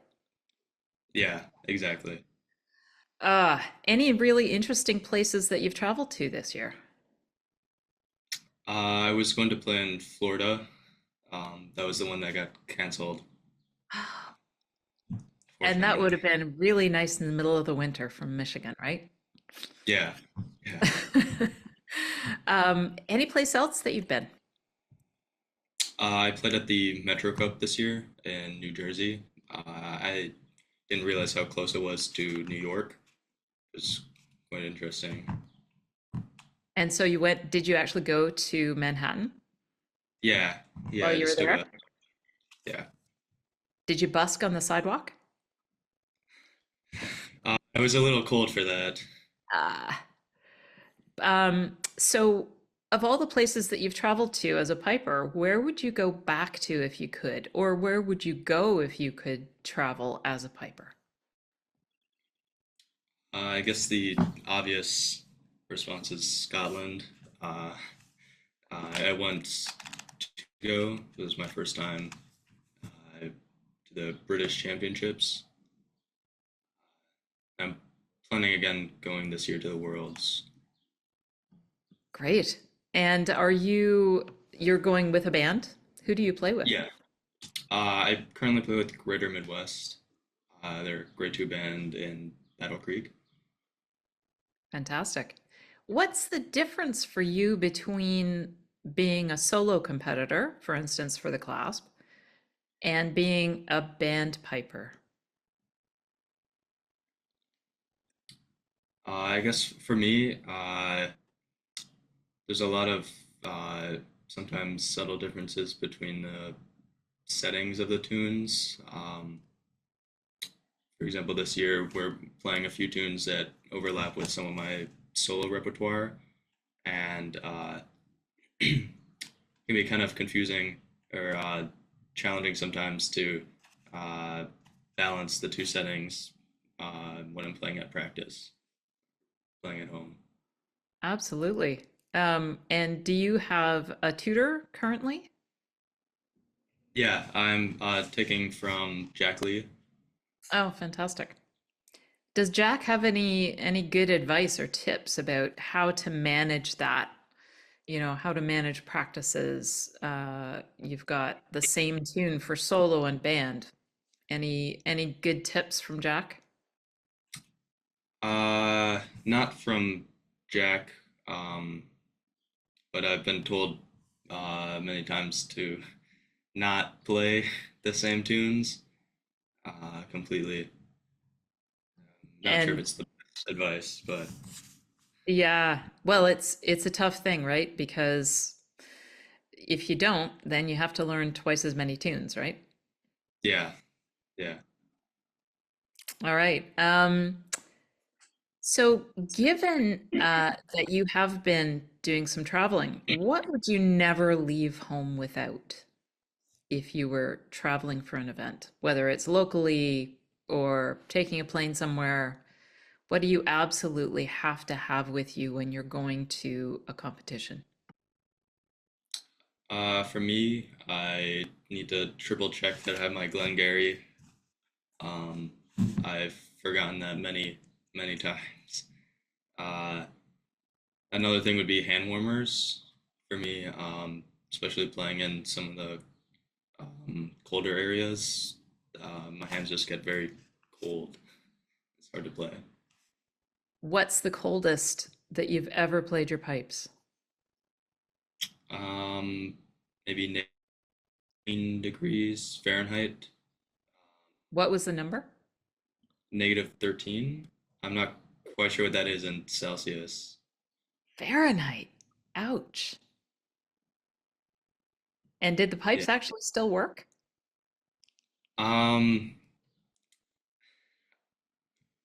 No. I couldn't really play. It was just so cold. It was Yeah. during a parade, and Right. yeah. All right.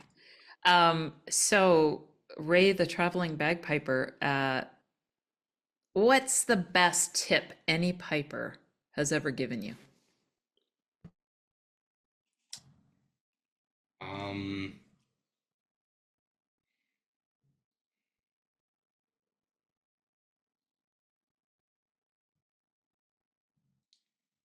I guess off the top of my head, um, a good tip that I've gotten from Jack is to, if I remember correctly, to uh, before competition to try to play your pipes as to try to not stop playing your pipes right before the competition. Just continue. Right. So get them warmed up and don't stop playing until you're on the stage and ready to go. Is that the Yeah, advice? and also to pinch the reed if there's a break between playing, to pinch the reed slightly for before you start tuning on the competition field. Ah, interesting. All right. All right, Ray, this is the last question. What's your favorite tune?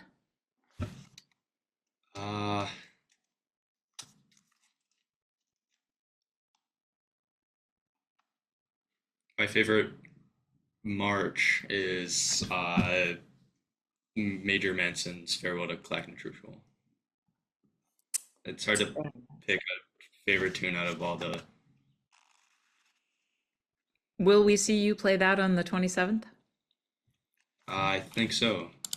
Aha. Yeah. Excellent. Well, thank you so much, Ray. It's been a pleasure to talk to you today, and look forward to seeing you on the 27th at the Clasp 20th Anniversary Champion of Champions competition, and we wish you the very best. Thank you.